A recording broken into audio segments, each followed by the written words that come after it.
Hey guys, tonight we're diving nose first into one of humanity's most fragrant nightmares: prehistoric hygiene.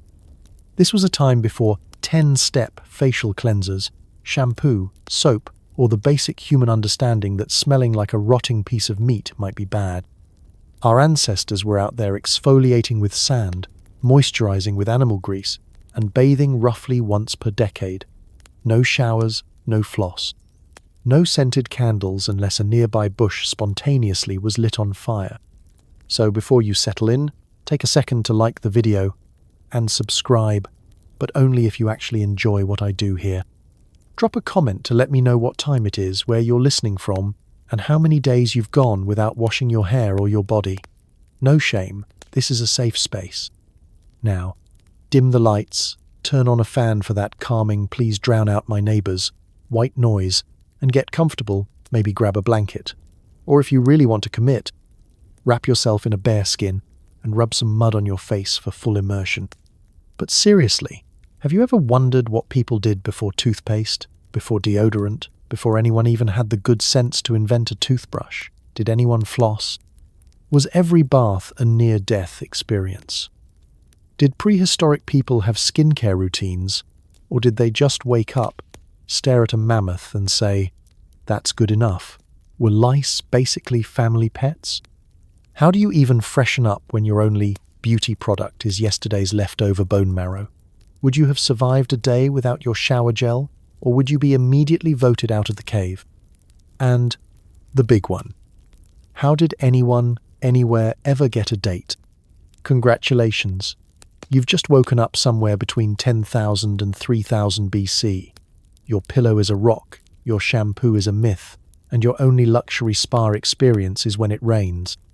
Let's find out if you'd survive, or if you'd invent the world's first body spray out of desperation. You open your eyes and take in the scent of damp earth, smoky air, and something faintly reminiscent of old animal. Congratulations, you've spent the night on a mattress made from moss, animal hides, and regret.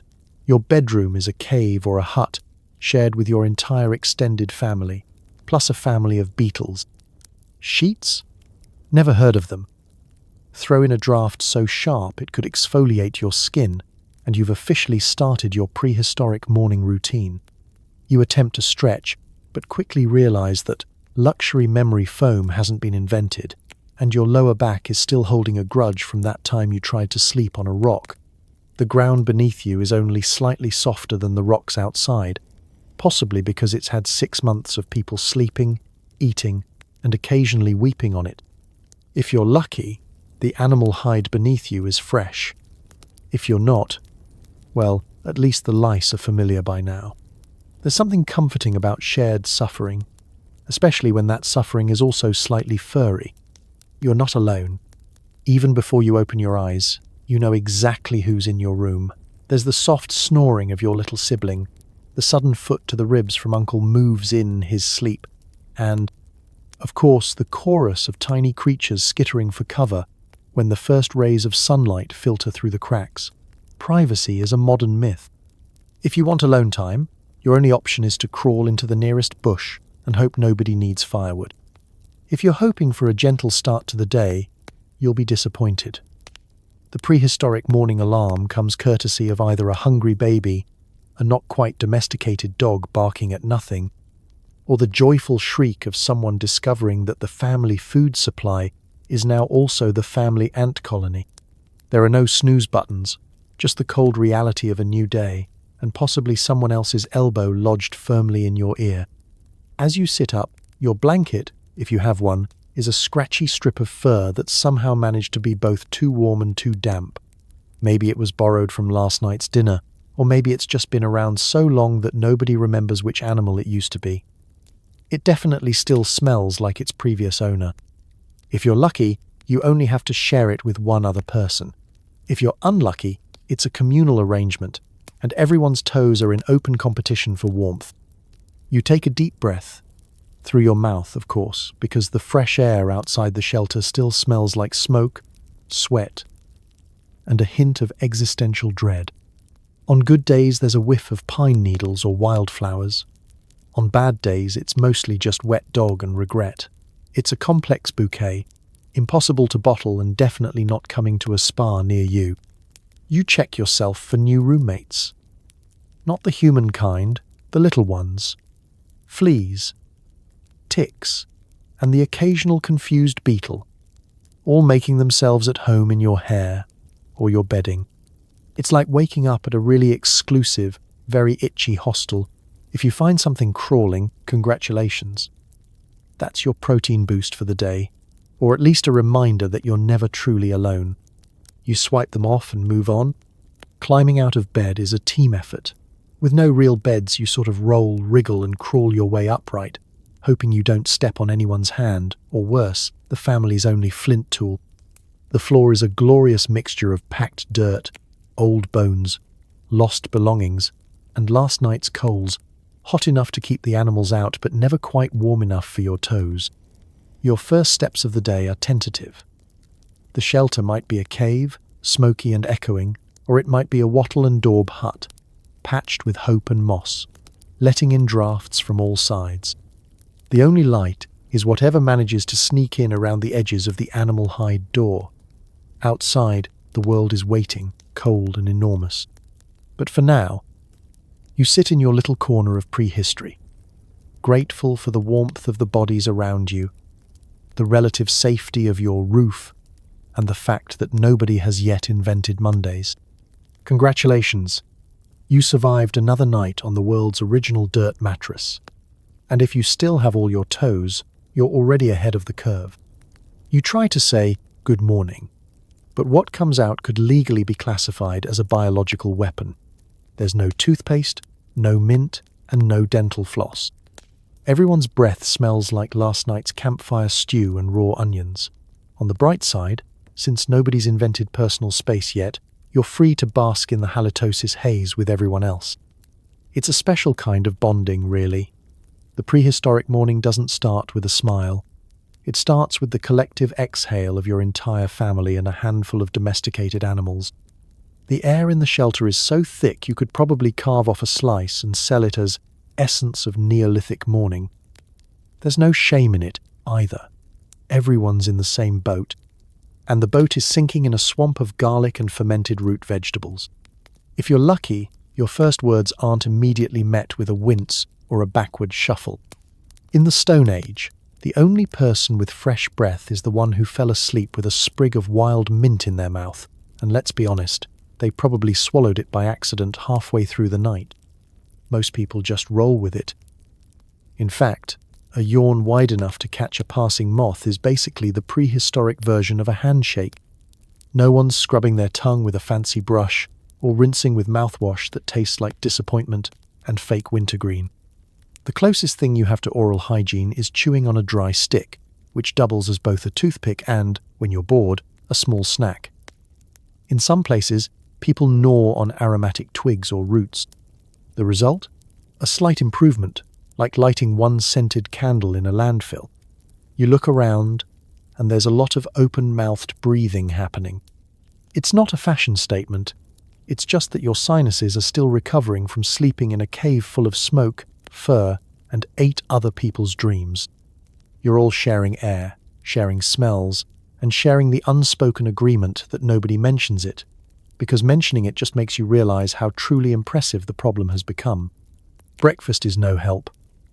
On the menu, leftover meat, a little charred on the outside and questionably raw on the inside, and something starchy that was once a root and now just tastes like smoke and nostalgia. You chew slowly, not because you're savoring the flavor, but because you're afraid a quick bite will dislodge something from between your teeth that's been there since the last migration. Kids, of course, are experts at weaponizing morning breath. They crawl into laps, babble directly into faces, and somehow manage to invent the first jump scare by yawning at exactly the wrong moment. The family dog, if you have one, is blissfully unaware of the olfactory chaos, occasionally licking your face in what may or may not be an attempt at cleaning you. You return the favor by ruffling its fur, which just adds a new layer to the communal bouquet. If you're feeling ambitious, you might rinse your mouth with a splash of water. Of course, the water tastes faintly of mud and last week's fish, but but it's better than nothing. Some people have tried rinsing with wine or even sour milk. But unless you're looking to invent the world's first medieval hangover, you quickly go back to plain water and hope for the best. And yet, despite all the oral misfortune, there's a strange kind of comfort in this shared struggle. You're all equally smelly, equally tired, and equally incapable of passing a mint. Nobody judges, because nobody remembers what fresh smells like. When everyone is breathing the same questionable air, the only thing left to do is laugh, or yawn, and get on with your day. So, next time you're tempted to complain about morning breath in your modern apartment, just remember, at least you're not part of a prehistoric support group, fogging up a cave with every exhale. In the Stone Age, halitosis is just another reason to keep the fire burning, and maybe sleep a little closer to the door. You run your hands through your hair, or at least, you try. It's a tangled thicket of dirt, animal grease, and dreams. Combs? Not unless you count the bones from last week's leftovers.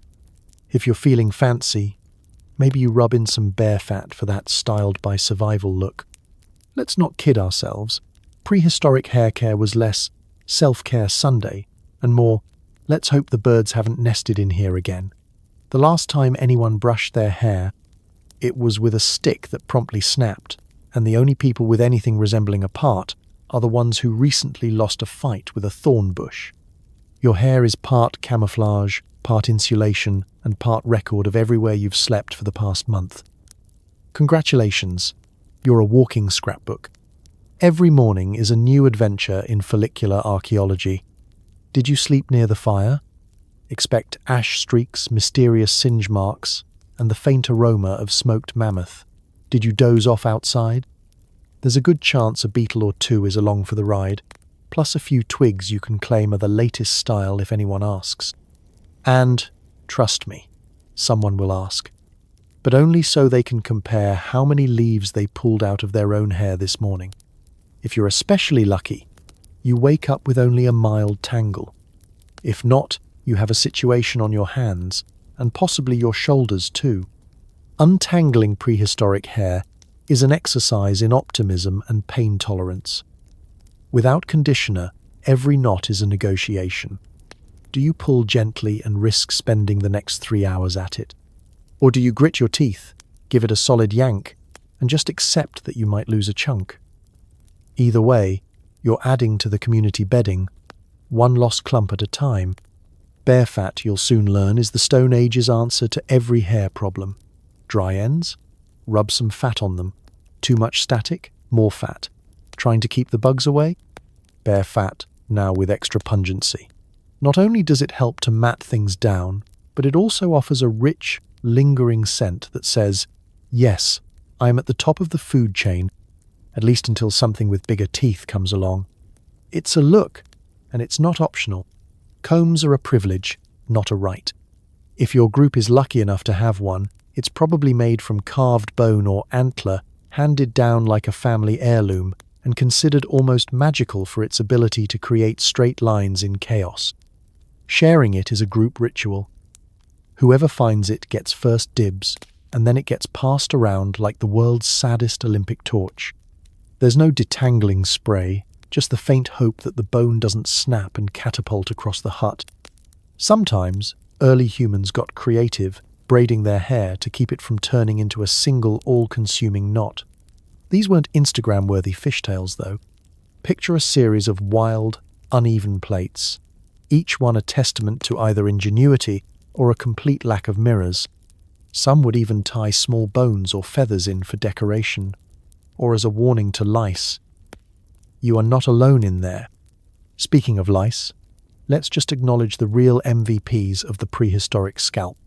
No hair care routine is complete without an afternoon of mutual grooming, sitting in a sunbeam, picking through each other's hair like very judgmental chimpanzees. It's equal parts hygiene, social bonding, and the world's first self-care spa, minus the cucumber water. You might think all this would make people self-conscious about their hair. But here's the secret. Nobody's judging. Everyone looks equally wild. If anything, impressive tangles are badges of honor, a sign you survived another day without getting your head bitten off. Plus, the messier your hair, the less likely your neighbors are to borrow your hat. In the end, styled by survival isn't just a joke, it's a way of life. Your hair might be dirty, tangled, and occasionally home to passing wildlife, but in the Stone Age, it's just another part of the adventure. And as you run your fingers through the chaos, you can rest easy knowing that, at least tonight, it's your chaos. Bare fat, bugs, and all. It's not just your family in bed with you. Every morning is a reunion with your closest companions, lice, fleas, and the occasional tick. Forget expensive delousing shampoo. Your options are pick them off, swap lice with a friend, or just accept that itchy is a way of life. You don't even bother looking for your own pillow. There isn't one, unless you count the matted bundle of animal hair you've convinced yourself is comfortable. But you always know where your lice are. They're with you. In fact, they're always with you, moving through your hair with a determination you have to respect. The fleas bounce along the animal hides like they own the place, which, to be fair, they sort of do. As for the ticks, they're patient. They wait until you least expect it, like tiny, blood-sucking landlords here to collect the rent. There's no such thing as a pest-free household. In the grand tradition of sharing everything, the entire family gets in on the action. Morning grooming is less about vanity and more about population control. Someone starts scratching, and suddenly the whole clan is checking behind ears, under arms, and anywhere the sun doesn't shine. It's not just socially acceptable, it's practically an act of love. In some circles, picking lice is how you show you care. Forget hugs. Nothing says family bonding like the quiet satisfaction of squashing a flea between your thumbnails. Lice have no respect for social status. It doesn't matter if you're the head of the clan or just a tag-along cousin with spectacular eyebrows. Everyone is fair game. They spread at night while you sleep, using the family bed as their own superhighway. The only thing more inevitable than getting bitten is getting used to it. And you do get used to it. After a while, you can distinguish between just a tingle and all-hands-on-deck emergency. You develop a sixth sense for bug movement, which is impressive, though completely useless anywhere outside of prehistory. There are ways to fight back, though most of them are desperate improvisations. Maybe you try smearing a little ash behind your ears, in the hopes that the bugs will mistake you for a fire pit and move along. Or you rub crushed herbs into your scalp, rosemary, lavender, or anything else that smells stronger than you do. Sometimes it helps. Sometimes you just smell like salad dressing. If you're really lucky, someone in the clan remembers an old trick, coating your hair in bear fat, then wrapping it in a scrap of hide to smother the lice. Does it work? Unclear. Does it give you a whole new appreciation for modern conditioner? Absolutely. The fleas are their own challenge. They're gymnasts, leaping between sleeping bodies and pets with Olympic-level skill. Each morning you play a game of, is that a mole, or is it moving? There's no winning, just competing to see who gets bitten least. When you're really desperate, you put your bedding out in the sun and hope that heat and fresh air will drive the bugs away. Spoiler: it rarely does. Ticks, meanwhile, are the ultimate freeloaders. They latch on quietly, hide in places nobody wants to check, and drop off when they're good and ready, usually just after you've started to relax. Removing them is a delicate operation, requiring steady hands, a sharp stick, and nerves of steel. And if you do it wrong, you're treated to the world's first health anxiety spiral as the wound itches for days. But even in the midst of this ongoing itch fest, life goes on. You swap stories about the biggest louse anyone's ever found, as big as a pebble. And children compare bite marks like trophies. The discomfort becomes background noise, the bug's just another part of life, like hunger, or bad weather, or your neighbor's snoring. So, as you scratch your way through the morning, remember, in the Stone Age, companionship came in all shapes and sizes, some of them with 6 legs and a taste for adventure. And if you can get through a night sharing your bed with an entire insect circus, you can get through anything. Bathing is less a routine and more a dangerous seasonal event. When water's available, it's usually frigid, muddy, and possibly filled with tiny things that want to eat your skin. But if you're lucky, it's summer, and you can dunk yourself in a stream right after the wolves finish upstream. Let's be honest, personal hygiene in prehistory is not a daily priority. For most of the year, the closest you get to a bath is standing out in the rain and hoping for the best. If you're feeling especially ambitious, or maybe just lost a bet, you might take the plunge into the local river. There's a 50-50 chance you'll come out cleaner, and a 100% chance you'll come out colder. Some families tell stories about a legendary ancestor who once bathed twice in a single season. The tale always ends with a punchline about him losing his favorite toe to frostbite. Most days, your cleaning routine consists of brushing off dirt and picking twigs out of your hair. In the Stone Age, dirt is less of a problem and more of a lifestyle choice. A good thick coat of it is rumoured to keep away biting flies, nosy neighbours, and probably some evil spirits. The closest thing you have to a luxury spa day is the moment you notice your mud layer cracking and think, hey, maybe I'm due for a rinse. Of course, the logistics of prehistoric bathing are more choose-your-own-adventure than self-care.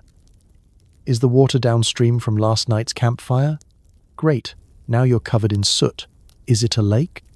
Better hope there's not a snapping turtle waiting to give you an impromptu pedicure. And that murky brown puddle over there? That's less of a bath and more of a biological dare. If it wiggles, bubbles, or bites, just back away slowly and claim you were never that dirty in the first place. Season plays a big role in the bathing debate. In winter, bathing is basically a game of chicken with hypothermia. You either scrub your face with snow and hope you don't lose a nose, or you accept your fate as a human onion and let your family develop selective amnesia about the smell. Spring and autumn are no better. The water's still cold, the mud's even colder, and every attempt to get clean is rewarded by Mother Nature with a nice, fresh coating of new dirt. But then, every so often, summer arrives. The sun is hot, the air is thick, and suddenly everyone is talking about that refreshing dip in the river. If you're a prehistoric trendsetter, you might even round up the whole clan for a group wash, because nothing says bonding like a chorus of shouts when someone discovers the water is colder than advertised. For a few glorious minutes, you get to feel the current washing away the top layer of grime, as well as any lice, and, if you're really lucky, at least half your dignity. That said, group bathing is not without hazards. You're not alone out there. The local wildlife is also keen on the water, and there's nothing like locking eyes with a beaver or finding yourself downstream of a particularly relaxed herd of elk. Wolves finish first, everyone else waits their turn. After all, there are rules, even in prehistory. Soap, you ask? The best you can hope for is a handful of gritty sand or maybe some crushed leaves that sort of, maybe, almost get rid of the worst dirt. Mostly, you just rely on the power of vigorous rubbing and wishful thinking. If it's a special occasion, you might even swap tips with a neighbour. Try stinging nettle. It'll make you forget all about being dirty because you'll be too busy scratching. Ultimately, the biggest debate isn't about how to get clean, but why bother in the first place. When everyone is equally muddy and aromatic, the urge to impress vanishes like last season's mammoth. Bathing is a risk, a luxury, and a sometimes regrettable adventure. So, next time you step into a hot shower, remember, in the Stone Age, bathing is either a badge of honour or a cautionary tale, and if you survive the experience with all your toes, you're ahead of the curve, and probably good for another year. Perfume. The only fragrance in the air is the hearty blend of sweat, smoke, mud, and what died in here. For prehistoric people, scent was more than fashion. It was a way to keep bugs and rivals away. If you reek, you're either healthy, important, or just recently wrestled a skunk. Let's face it, your Stone Age signature scent isn't going viral on TikTok anytime soon.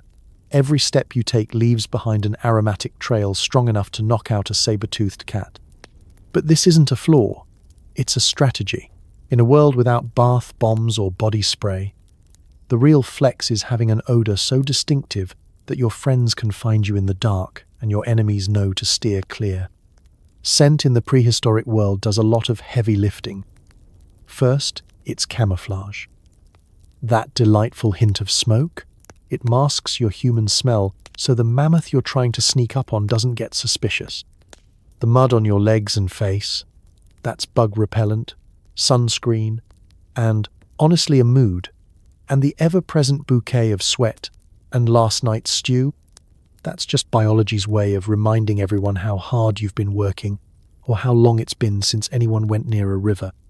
You might think smelling terrible would be a social problem, but here, it's an icebreaker. If you reek, you're advertising valuable information about your health and status. A strong, sour aroma means you're alive, mobile, and tough enough to have survived another day. Sometimes it's even a compliment. Wow, you smell like you just outran a wild boar. Respect. If you ever catch a whiff of someone who doesn't smell, either they're a visitor, a ghost, or someone you should watch closely, because they clearly know something the rest of the clan doesn't. Of course, scent is also about safety. Bugs are relentless, and if there's one thing mosquitoes love more than prehistoric blood, it's freshly washed skin. So you layer up with mud, smoke, and whatever wild herbs you find. Rosemary, sage, or even crushed mint might get rubbed onto pulse points, provided you don't eat them first. Some families even develop signature blends, passing down a secret recipe for the perfect balance of, I'm human, but please don't bite me. Then there's the smoke factor. Your shelter is a mix between a kitchen, a bedroom, and a badly ventilated barbecue pit. Every meal is cooked over open flames, and every piece of clothing ends up infused with the smoky scent of survival. On the bright side, it covers up most other odors and keeps biting insects guessing. On the not-so-bright side, you'll never quite shake the feeling that you're slowly turning into prehistoric jerky. Personal space isn't a thing. With everyone packed together, scents mingle and combine into a communal aroma cloud, so dense you could probably see it on a cold morning. The only people with anything close to a fresh smell are the ones who fell into the river, or the ones who got a little too close to the business end of a skunk. Either way, nobody's judging. If anything, it gives you a conversation starter. So, what's your secret ingredient today? Wild garlic, or did you finally wrestle that otter for the good mud? Prehistoric flirtation is its own kind of olfactory adventure. Instead of a dab of perfume behind the ear, you're gifting your crush a sprig of pungent herbs or the cleanest animal pelt you can find. If someone presents you with a handful of sweet-smelling plants, you know you're special. If they lean in close and don't flinch, you know it's true love. Or at least the closest you're going to get when everyone smells like a walking compost heap. At the end of the day, your personal aroma is a badge of honor. It means you survived, you worked, you lived. So tonight, as you drift off surrounded by the comforting stench of your people and your pets, take pride in your eau de mammoth. It's not for everyone, but it's absolutely, unmistakably yours. Forget serums and retinoids. Skincare routines involve whatever's handy. Mud for sun protection, ash for bug bites, and animal fat for moisturizing, because nothing says glowing skin like a generous rub-down with leftover bear blubber. Let's get one thing straight. The concept of skincare in the Stone Age is less about pampering and more about survival. You aren't out here hoping for a dewy finish. You're hoping not to die of sunburn, insect bites, or whatever that rash is from last week. Your first line of defense? Mud. Thick, cold, slightly suspicious mud. The minute the sun comes out, you scoop it up and slap it on like you're prepping for a Roman spa day, if Roman spa days included suspiciously crunchy bits and the possibility of sharing your face mask with a passing frog. The beauty of mud? It's always in stock, never tested on animals, except accidentally, and doubles as sunscreen, bug repellent and camouflage, depending on your plans for the afternoon. Paleolithic influencers would have raved about it, had they not been busy running from aurochs or inventing the world's first bath bomb. Spoiler, it was just a rock. When mud isn't enough, you reach for ash. That's right, straight from the campfire to your skin. Got a bug bite? Slap on some ash. Got a rash? More ash. Feel like your T-zone is getting a little too much attention from the local mosquito population? Rub on some ash. And if it doesn't work, at least you'll match the smouldering remains of last night's dinner. Ash has the extra bonus of making you look mysterious and intimidating, or at the very least, like you lost a fight with a charcoal stick. Then there's animal fat, the original heavy moisturizer. Once the clan finishes roasting a leg of mammoth or, on a leaner week, a very unimpressed rabbit, it's time to render that fat into the world's greasiest night cream. A little goes a long way, mostly because you can't wash it off for days. Animal fat is the answer to every skin complaint. Dry elbows, cracked feet, windburn, and that slightly haunted feeling after a long night sleeping on the cold ground. Slather it on and hope the smell scares off both predators and in-laws. Blood, you ask? Not as gruesome as it sounds, usually. A little dab of blood from a scrape, a nick, or an unfortunate berry-picking incident can be used to draw symbols on your skin for luck, health, or just for the sheer prehistoric thrill of body art. If nothing else, it distracts from the smell of the bear fat. And speaking of body art, Stone Age skincare is also about decoration. Charcoal and ochre, mixed with spit or fat, become makeup for the bold. Maybe you're marking yourself for a hunt, a festival, or just a Wednesday that feels dangerous. Your skin is your canvas, and your art supplies are whatever you can scrape off a rock. Ancient tattooing, sharpened bone and soot, leaves designs that might be a spiritual protection, a tribal ID badge, or just the world's first regrettable impulse decision. You're not doing any of this alone. Skincare in prehistory is communal. Your sister smears mud on your back. Your grandma gives you her best advice for repelling gnats. It's always more ash.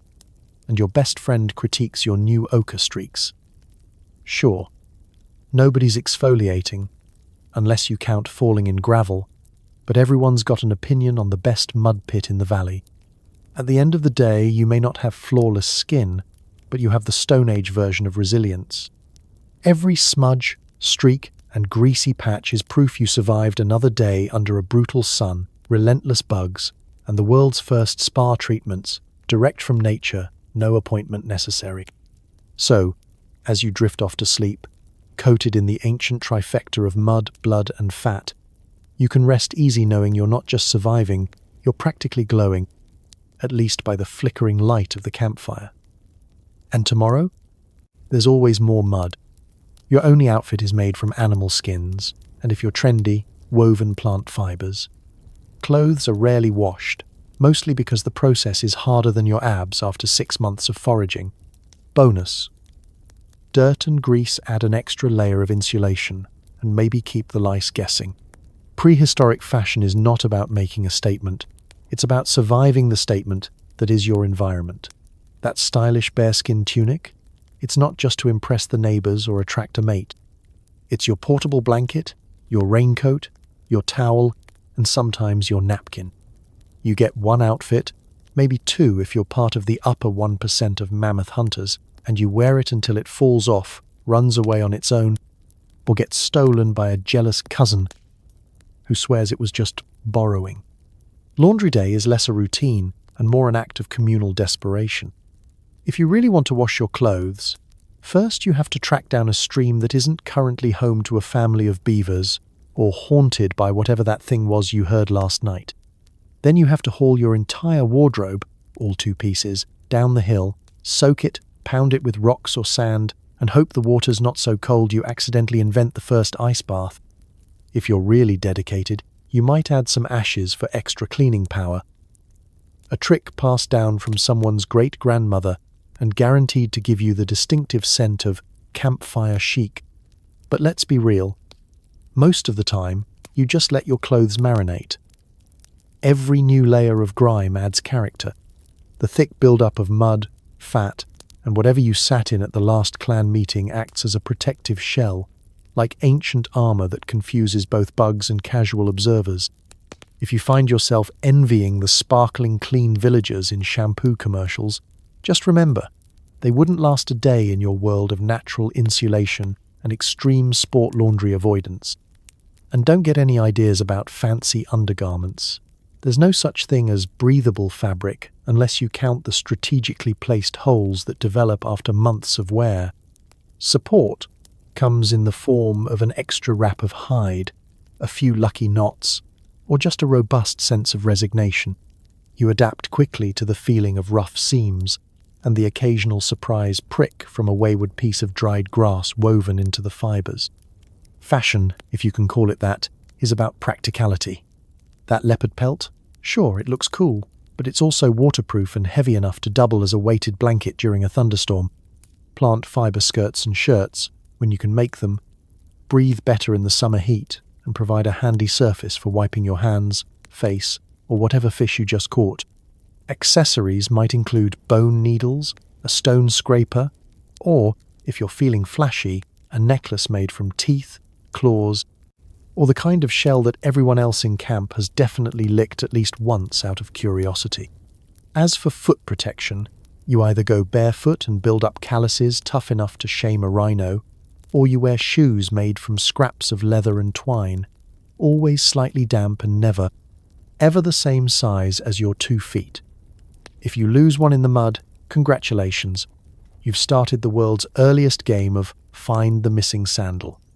Spoiler, you will not win. It's true that your clothing is less about keeping you clean and more about keeping the worst of the dirt, wind, bugs and embarrassment at bay. But there's a method to the mess. Every stain tells a story. Every patch is a point of pride. And every scratchy seam is a reminder that you are still here, still warm, and still not as cold as that one time you tried to sleep naked in February. So tonight, as you huddle in your well-seasoned mammoth onesie, just remember, in the Stone Age, fashion is survival, and hygiene is, well, negotiable. Dirt is the new black. Congratulations, you need to go. There's no privacy, no toilet paper, and the nearest bathroom is wherever you're standing. Wiping? Your choices include leaves, moss, or the dignity you left behind last week. If you live near a river, watch out for the angry fish.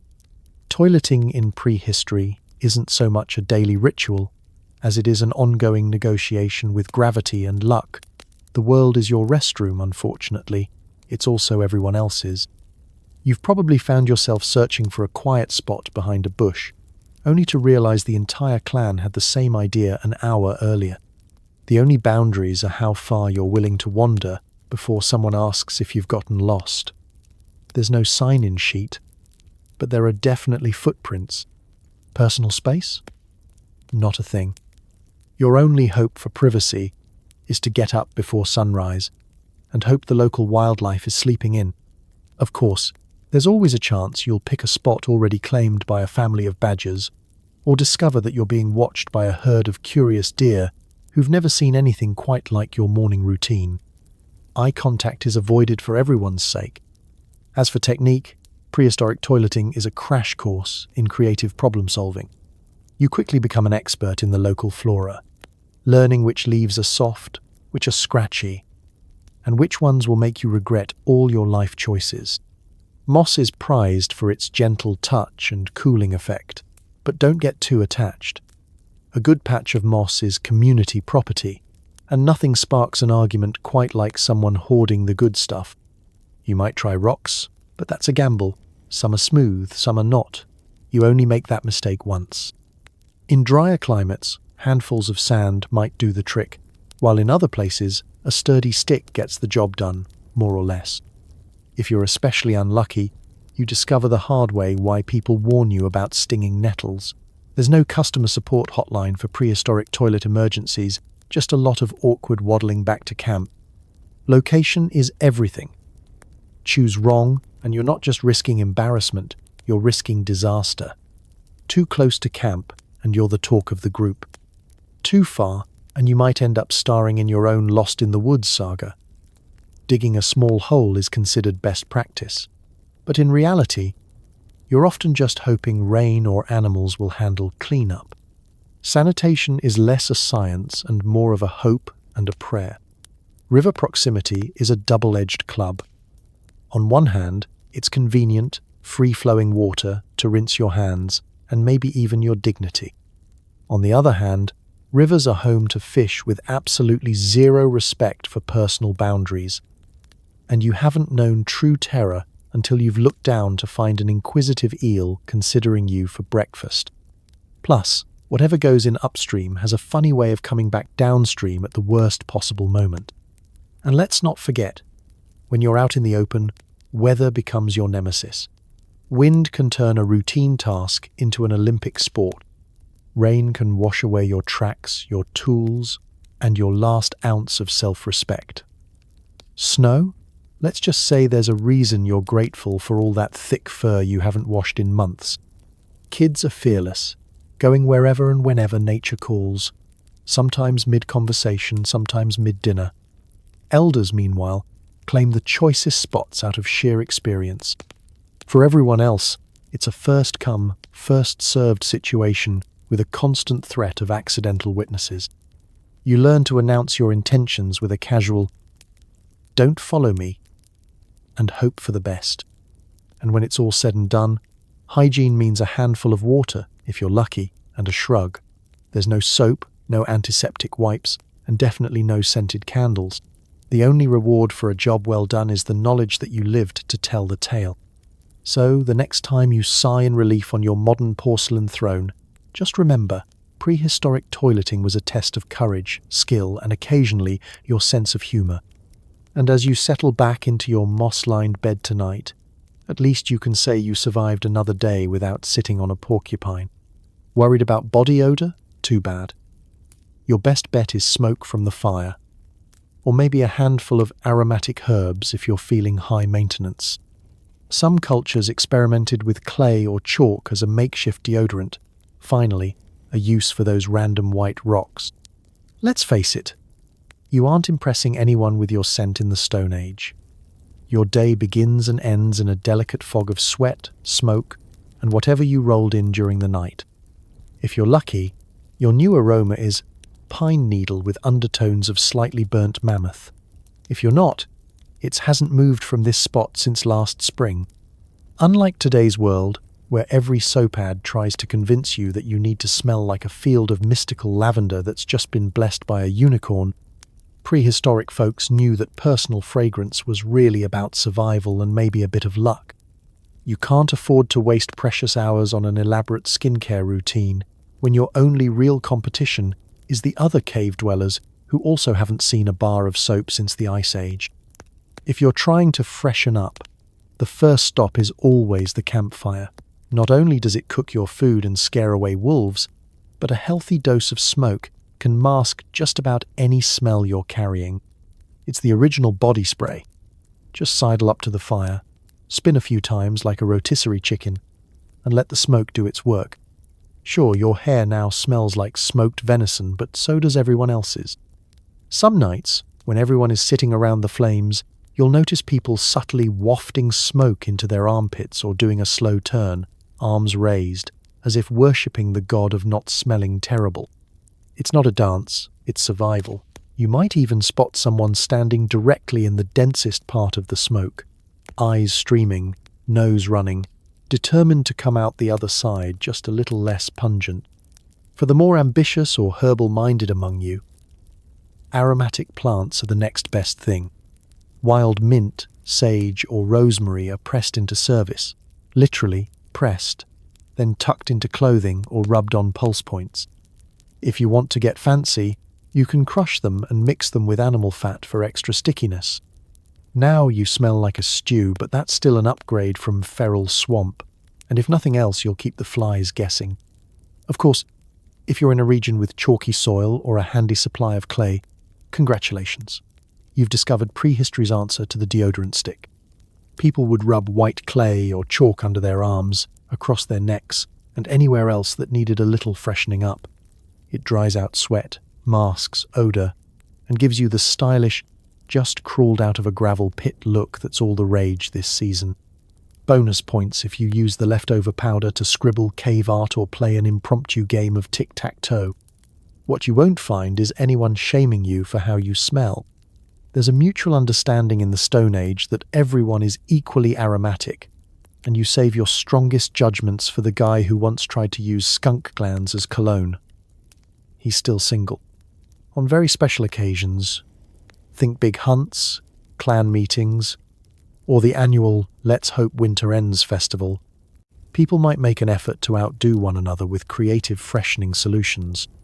Someone might braid rosemary into their hair or decorate themselves with flowers. Someone else might just roll in a patch of moss and declare it the new trend. You do what you can with what you have, but mostly you learn to embrace the natural you. The smoke-scented, clay-dusted, rosemary-garnished, gloriously alive you. Because in the prehistoric world, the only true deodorant is hard work, fresh air, and the confidence to walk into any room or cave and know you belong, musk and all. So tonight, as you snuggle in your hide blanket, breathe deep and smile.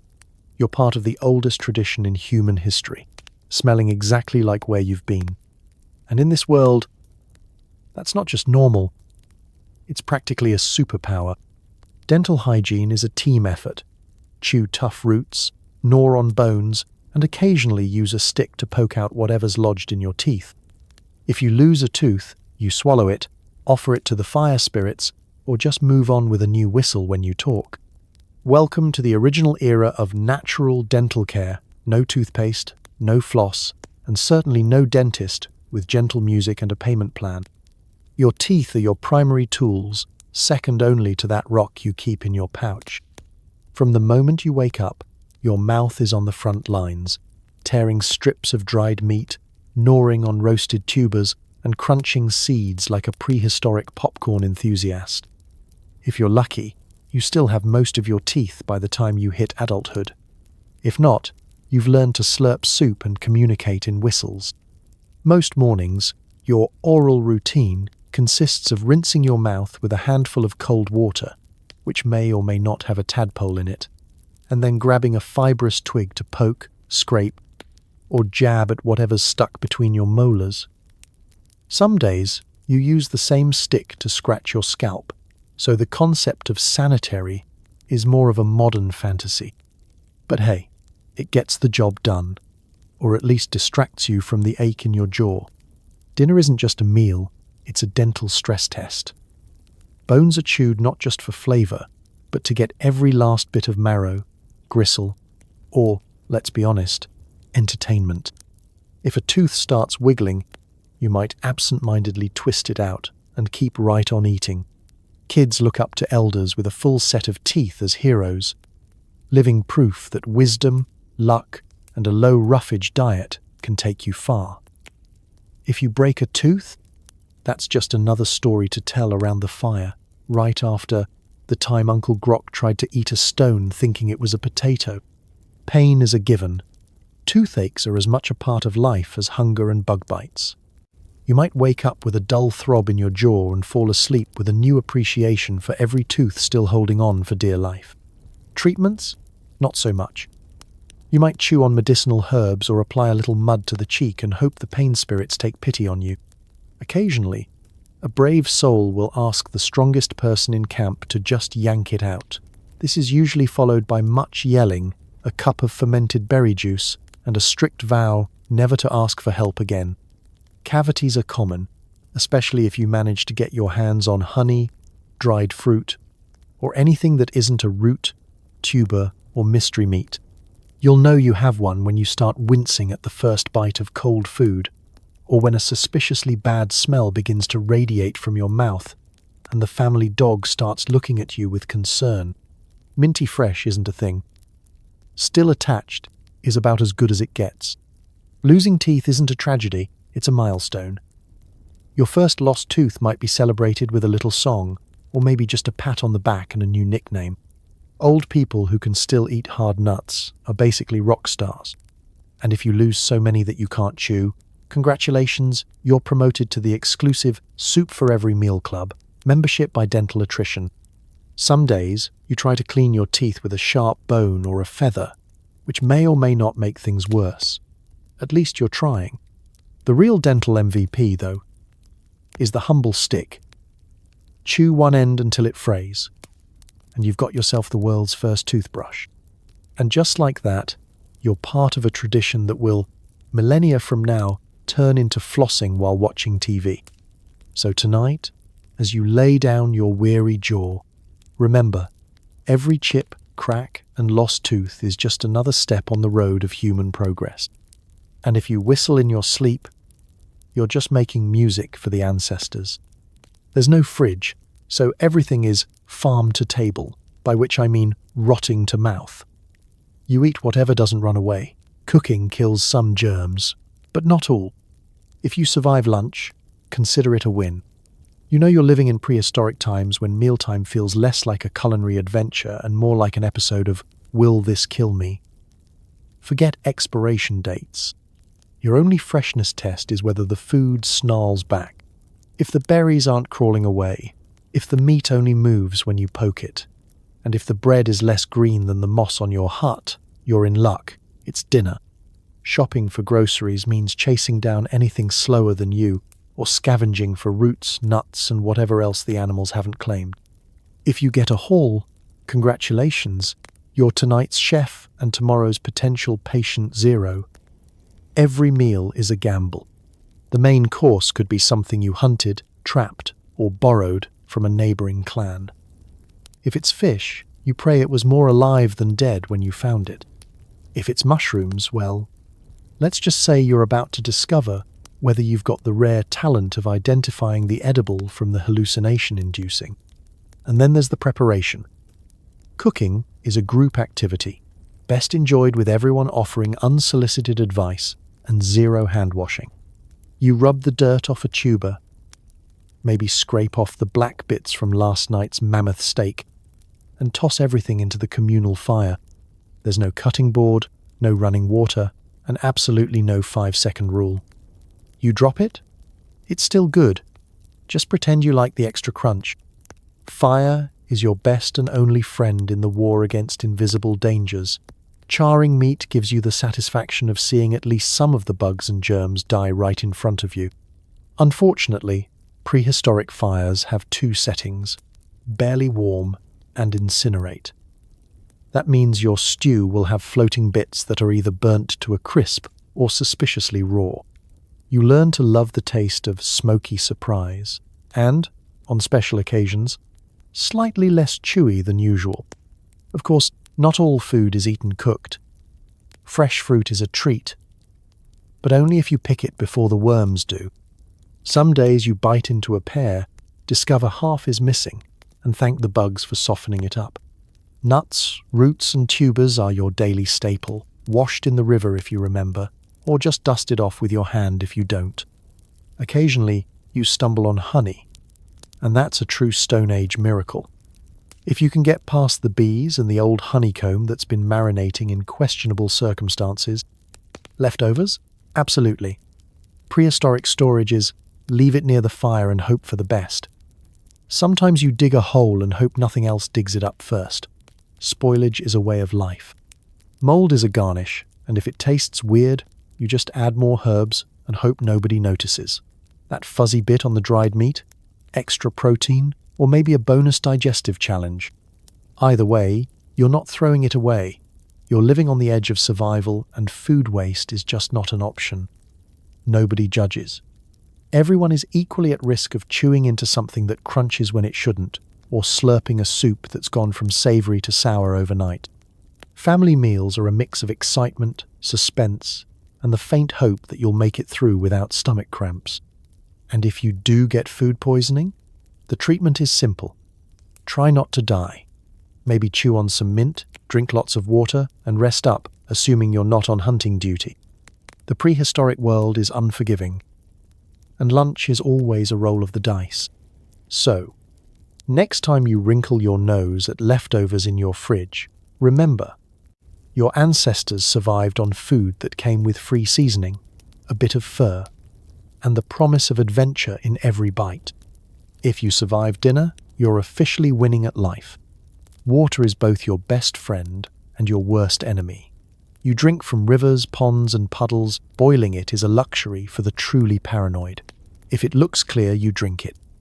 If it moves, you chase it. If it bites, you let it win.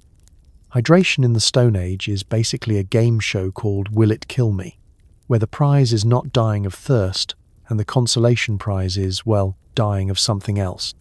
Thirst is a daily companion, and the search for drinkable water shapes your entire existence. You can spot a promising puddle from 50 yards away, and you've become fluent in the language of mud. The difference between just muddy and actively wriggling is now part of your basic survival toolkit. The morning starts with the ritual of finding water. Maybe you're lucky, and there's a stream nearby. Maybe you wake to discover last night's rain filled a hollow in a rock. Voila, Stone Age bottled water. You're not picky.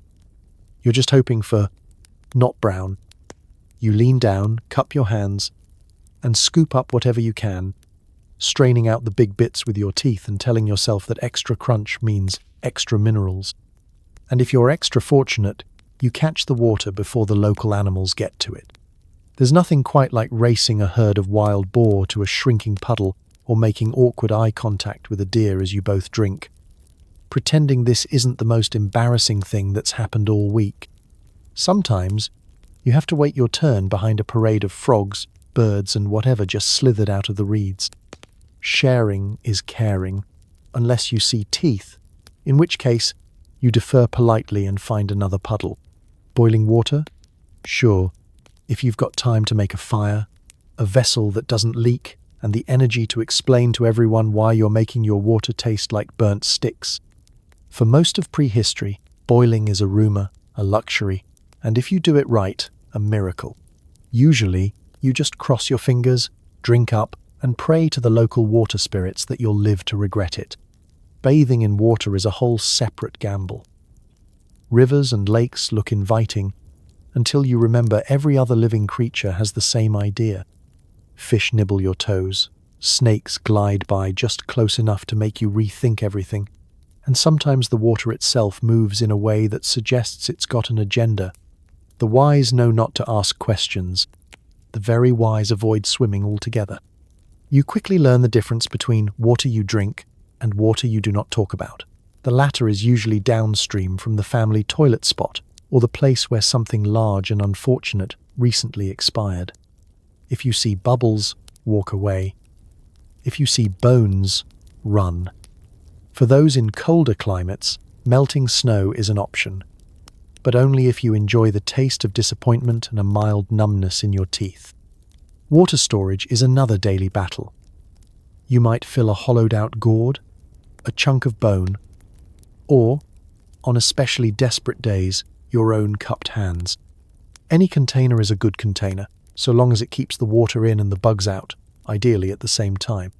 Family members will fiercely guard their share, because nothing ruins sibling relationships quite like a stolen sip on a hot afternoon. Illness from bad water is just a fact of life. If you wake up with stomach cramps, you get sympathy, a handful of herbs, and a pat on the back for surviving longer than most. The group quietly takes note of which puddle you drank from and avoids it until next season. Survival is a team sport, and knowledge of local water hazards is passed down like an heirloom. So tonight, as you take that last sip of clear, modern tap water, raise a glass for your ancestors who braved ponds, streams, and the occasional swamp monster, all in the name of staying alive one more day. In prehistory, the thirst was real, the water was questionable, and every drink was a leap of faith. Kids are essentially tiny dirt magnets. Their hygiene plan: roll in mud, eat whatever fits in their mouth, and occasionally get licked clean by the family dog. Survival of the fittest starts early, and so do the rashes. If you think modern parenting is tough, try wrangling a prehistoric toddler armed with the curiosity of a squirrel and the hygiene of a compost heap.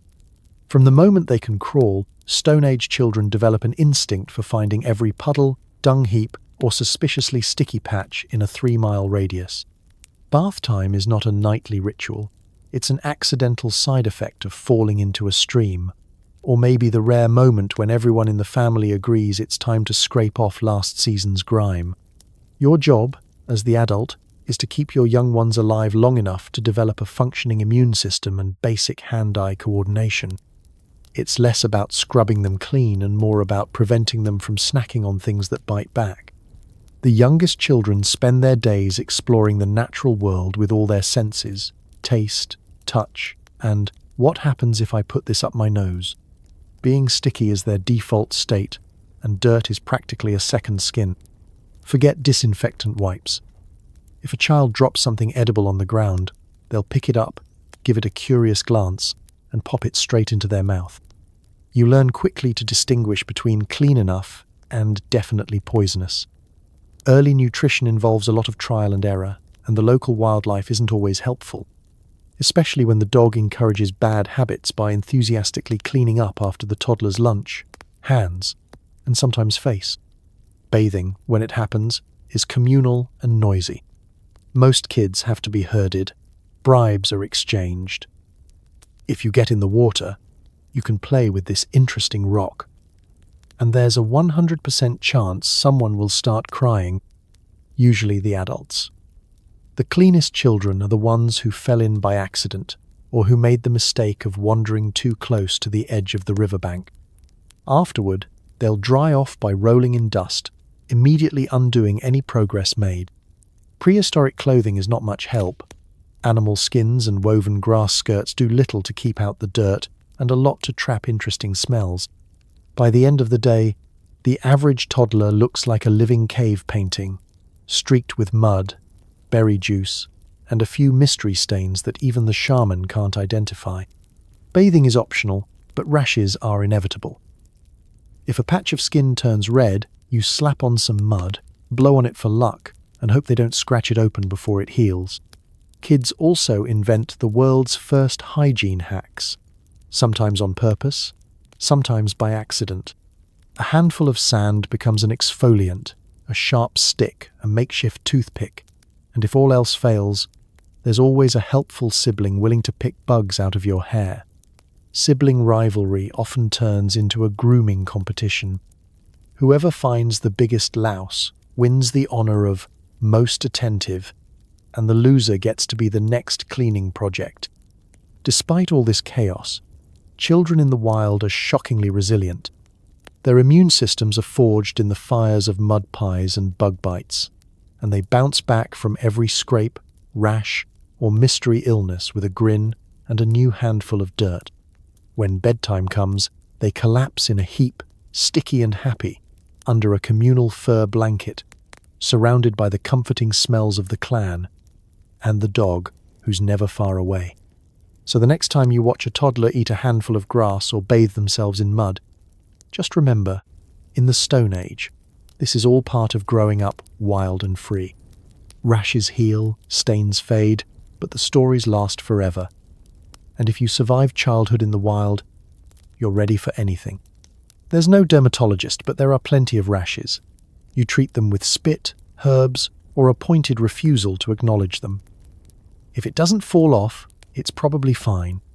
The Stone Age is not a golden age for skin health. Life is a constant sensory experience, and sometimes those sensations include mild burning, intense itching, or did that patch of skin just change color overnight? Rashes pop up wherever skin meets dirt, animal hide, or the communal bedding, which is to say, everywhere. If you wake up feeling itchy, welcome to the club. Membership includes everyone you know, plus a few lice.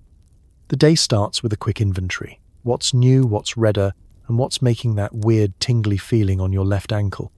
You might have been bitten by a flea, brushed up against an unfriendly plant, or discovered a brand new fungal friend. Nobody keeps score. There are simply too many contenders for most creative skin complaint. Treatment is less about curing and more about coping. The ancient pharmacy is the world around you. Got a rash? Rub on some spit. Nature's original antiseptic, now available in travel size. If that doesn't work, try mashing up some local herbs, preferably those that don't double as dinner. Sage, mint, and the occasional clump of moss are all fair game. There's an ongoing debate in the clan about whether herbal pastes help or just make you smell like a failed salad. Either way, it's worth a shot. Some people swear by the healing powers of mud. Just smear a bit over the problem area and pretend it's a spa treatment. The trick is to remember which mud pit was the good one and which one recently hosted a stampede of wild pigs. The difference is mostly academic. Both are equally stylish. Ignoring the problem is a classic technique. Most skin issues get downgraded from medical emergency to quirky personality trait in under an hour. If you can walk, eat, and grunt in discomfort, you're fine. The clan's collective attitude is, if it's not falling off or glowing in the dark, it'll probably sort itself out. If someone asks about your new polka dots, you shrug and say, seasonal variation. End of discussion. For bites, the approach is equally pragmatic. Some you scratch, some you slap, and some you try to pop with a stick. If it starts oozing something, you show it off around the campfire, garnering admiration for your bravery and earning the right to name the rash after yourself. Everyone agrees you're not truly an adult until you've survived at least 3 bites that left you with a permanent story and a mild phobia of bushes. Children are rash magnets, proudly sporting streaks of red, bumps, and the odd scab as badges of honor. If a kid gets a mysterious spot, the adults gather for an impromptu consultation, each offering remedies based on their own colorful history of skin trauma. Someone always suggests, just let the dog lick it, which is met with a mix of skepticism and secret hope. Dogs, for their part, are thrilled by this new responsibility. And sometimes, something does fall off, a scab, a piece of dry skin, or the illusion that you'll ever be 100% rash-free. The mood is always celebratory, especially if it doesn't come back. Mystery spots are part of the scenery. People compare them like trading cards. Mine's shaped like a mammoth. Mine glows after dark. Mine hasn't moved in 2 weeks. I think it likes me. In the end, the real secret to Stone Age skincare is acceptance. You're itchy, spotty, and occasionally alarming in the right light, but so is everyone else. It's just another part of being alive, and if you can sleep through the itching, you can survive anything. So, as you drift off, scratching gently and wondering what tomorrow's rash will look like, remember, you're not alone. You're part of an unbroken tradition of itchy, resilient humans who refuse to let a little discomfort get in the way of a good night's sleep. Some groups embrace group bathing, because misery loves company. If you're in one of these, prepare for the ancient version of the gym shower, but with more awkward eye contact and fewer towels. There's something about the promise of getting clean together that makes even the bravest souls a little uneasy. Communal bathing isn't so much about relaxation as it is about survival and social strategy. You can skip the me time and instead join the clan in a ritual that's half cleansing, half exercise in pretending you don't notice the chief's back hair. It all begins with the shout that ripples through the camp, "It's bath day." Suddenly, everyone springs into action, grabbing what passes for soap, a gritty lump of sand or handful of aromatic leaves, maybe a lucky shell for scraping, and mentally preparing for the cold water that awaits. Children are rounded up, elders reluctantly coaxed, and dogs enthusiastically insert themselves into the action, convinced this is all a game designed for their enjoyment.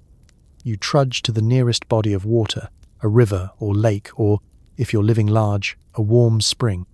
There's no spa music, just the sound of splashing, shrieking, and the occasional yelp as someone discovers just how brisk the water is. The bravest are first in, sending up a spray that soaks everyone else and removes all doubt. You will get wet whether you want to or not. Everyone finds a spot, close enough to socialize, far enough to avoid being collateral damage in someone else's aggressive scrubbing. You've never truly understood the meaning of awkward silence until you and your neighbors are side by side, working at that mysterious grime behind your ears, making small talk about the weather and which fish looks hungriest.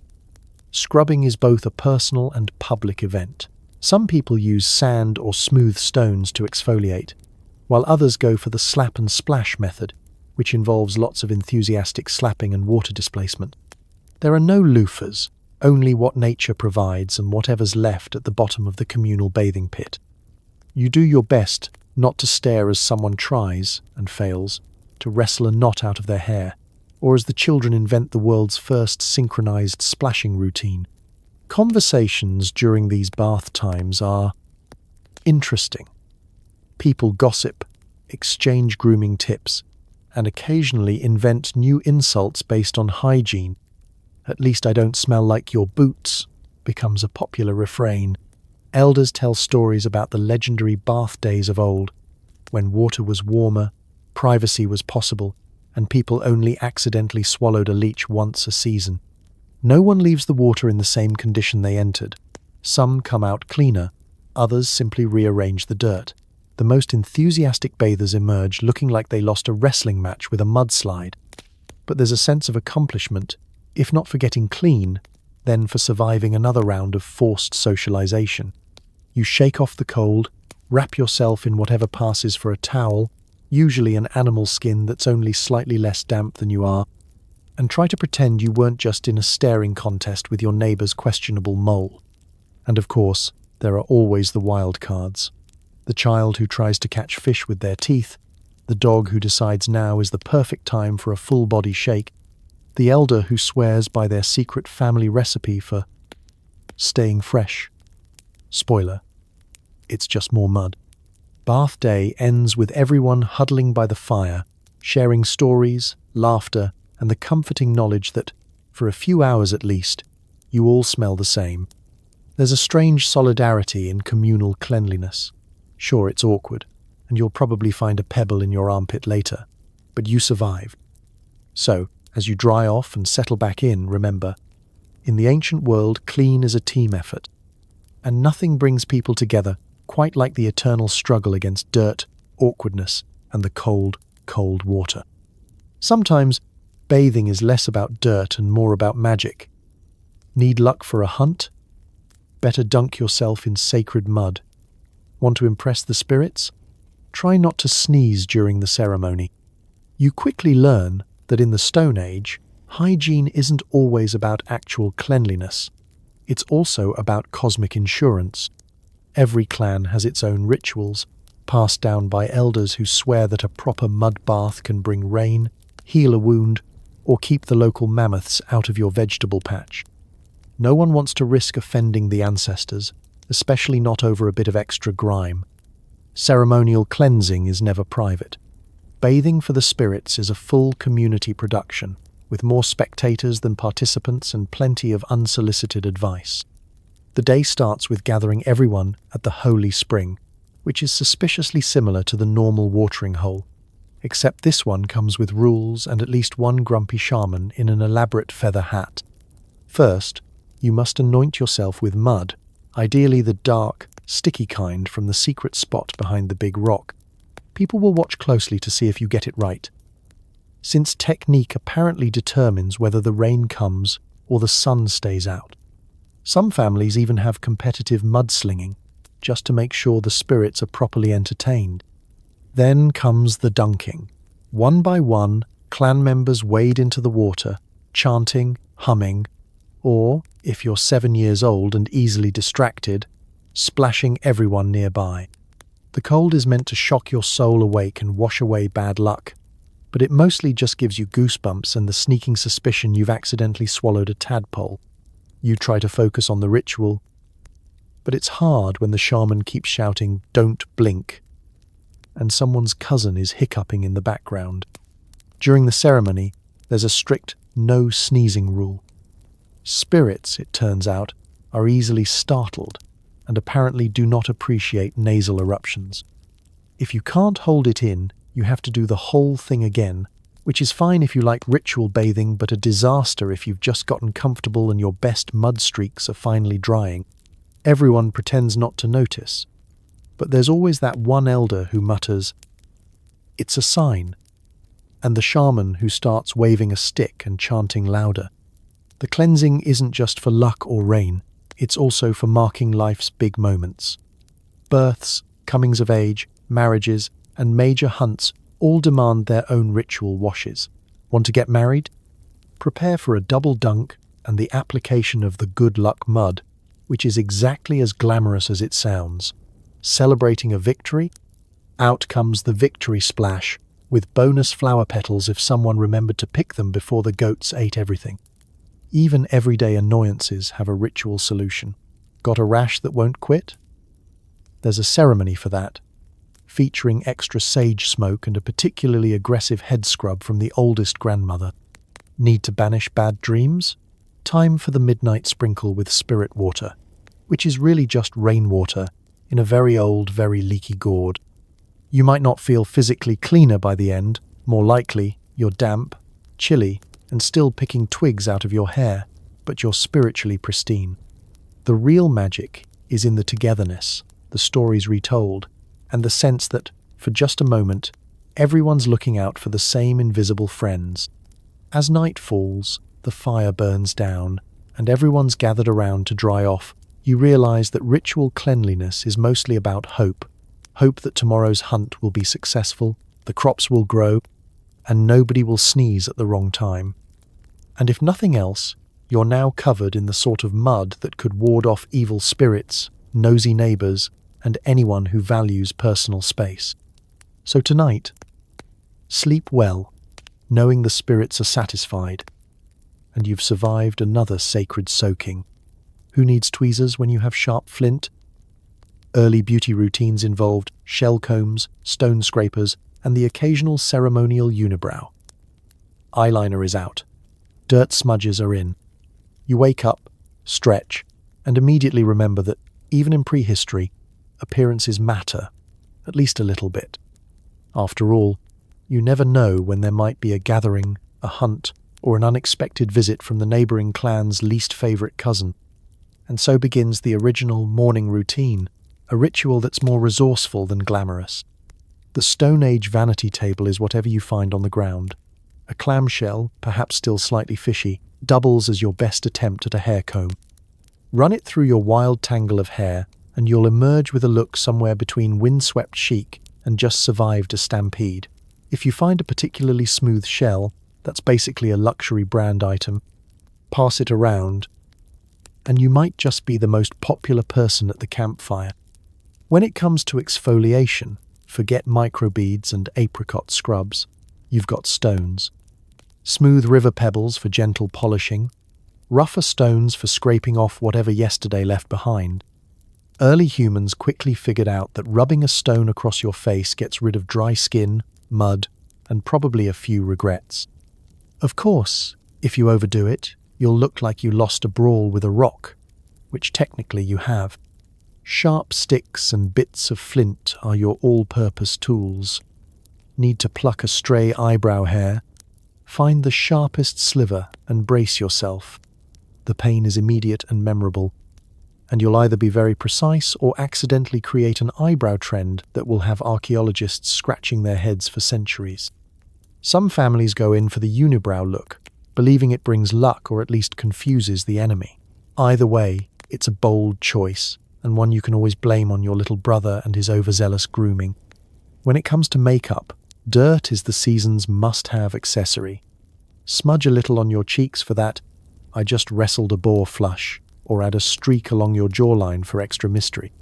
Charcoal from last night's fire becomes the first eyeshadow, applied with a practiced finger or the tip of a feather. Ochre, that magical reddish earth, gets mixed with animal fat or spit and smeared across your skin in patterns that signal your clan, your status, or simply that you have excellent access to colored dirt. For special occasions, beauty is a team sport. Everyone gathers to braid hair, paint faces, and debate whether a certain shell necklace looks better before or after being licked by the camp dog. Children practice tattooing each other with sharpened sticks and a little patience, sometimes for decoration, sometimes as a test of bravery, and always with the promise that it'll look cool when you're older. Adults supervise just enough to prevent major blood loss. Accessories matter too. If you find a shiny pebble, a tooth, or a piece of feather, it's going into your hair, around your neck, or dangling from your ear if you're feeling especially daring. There's no such thing as over-accessorizing when you can claim every found object as a magical charm or a symbol of your personal style. And of course, every tool has at least 3 uses. The same flint scraper that preps your hide for winter can tidy up your fingernails, sort of sharpen a stick, and, in a pinch, serve as a mirror if you squint hard enough and trust in wishful thinking. Beauty in prehistory isn't about perfection. It's about creativity, resilience, and showing off whatever you've managed to keep from the dog. So tonight, as you tuck yourself in beside your favorite shell comb and lucky rock, remember, you're carrying on the oldest tradition of all, making do, making it work, and making your own kind of style, one sharp stick at a time. Facial hair is not a style choice. It's an accident of survival. If you have a sharp shell and time to spare, you can try shaving. Just be prepared to explain the new scars. In the Stone Age, beards are less a fashion statement and more of a sign that you've survived another harsh winter, or, if you're a teenager, that you've survived a particularly awkward spring. You don't grow a beard on purpose. You simply forget to scrape it off for a few months and wake up looking like you could smuggle an entire squirrel in your chin. There are no mirrors, so your only clue that you've achieved legendary status is when the family dog stops recognizing you. Beards offer benefits, mostly insulation, a certain amount of intimidation, and a built-in snack shelf if you're lucky enough to eat something with a sauce. In colder months, a bushy beard means fewer frozen cheeks and less windburn. In summer, it's a slightly sweaty badge of honor that says, "I have not been near a sharp object since the mammoths still had baby teeth." But every so often, you get the itch to change things up. Maybe you've heard rumors that the clan leader's mate prefers a clean-shaven look. Maybe you're tired of finding yesterday's dinner in your mustache. Or maybe, just maybe, you're bored enough to take on the challenge of the prehistoric shave. First, you hunt down the sharpest shell in your collection, preferably one that hasn't been used as a spoon recently. If you're extra lucky, you have a piece of flint or obsidian, and you're feeling brave. There are no soothing lotions, no hot towels, and absolutely no instructions. You simply start scraping away, praying to the ancestors that you hit more hair than skin. A successful Stone Age shave leaves you with a chin you haven't seen in seasons and a series of nicks and lines that you can later claim are battle scars. If anyone asks, you fought a bear and lived. Nobody needs to know the real danger was your own hand slipping mid-scrape. Most people, though, let nature do the work. The beards grow wild and free, trimmed only by time, boredom, or the occasional mishap with a fire. Patchy growth is celebrated as individuality, while a truly epic beard might earn you a place in clan history. There are songs, poorly sung but enthusiastically delivered, about the ancestor who once tripped over his own beard and accidentally invented the first hair tie, a length of sinew, incidentally, that doubled as dental floss. There are always a few brave souls experimenting with grooming styles. Some will try to braid their beards, weaving in feathers, bones, or the occasional bead scavenged from a broken necklace. Others go for the windswept and wild look, mostly because grooming tools are hard to come by and, honestly, time is better spent picking ticks off the kids. Still, if you manage a symmetrical trim, you'll be the talk of the evening fire. Facial hair also has social meanings. A thick beard might signal wisdom, or at least the fact that you're old enough to have seen several winters and survived all of them. Young men compare growth patterns and secretly envy elders who can sport impressive chin bushes. In some circles, shaving might even be a rite of passage, a way to mark the transition from has to gather berries to allowed to hunt mammoth. But let's be honest, most of the time, grooming is just survival. If you're eating soup, the beard is a filter. If you're hiding from enemies, it's camouflage. If you're trying to impress someone, you pretend not to notice the bits of breakfast clinging stubbornly to your chin. So tonight, as you run your fingers through your tangled prehistoric beard, take pride. You're part of a long, unbroken tradition where every whisker is a story, every scar a lesson, and every wild chin a testament to the fact that nobody, anywhere, ever really knew what they were doing with facial hair. And that's the true magic of prehistoric grooming. Prehistoric flirting is equal parts grunting, gift-giving, and trying not to smell much worse than your rivals. A sprig of wild mint is the Stone Age equivalent of cologne. If you can stand each other's scent, it's basically true love. Courtship, Stone Age edition, is less roses and candlelight and more roots and an accidental campfire. You might wake up in the morning, wipe the sleep and some mud from your eyes, and notice that someone in the clan has left a gift on your sleeping mat. A carefully chosen pine cone, a shell with a suspiciously shiny side, or the last edible berry in a 2-mile radius. No pressure, but this is peak romance. The first rule of prehistoric dating: lower your expectations.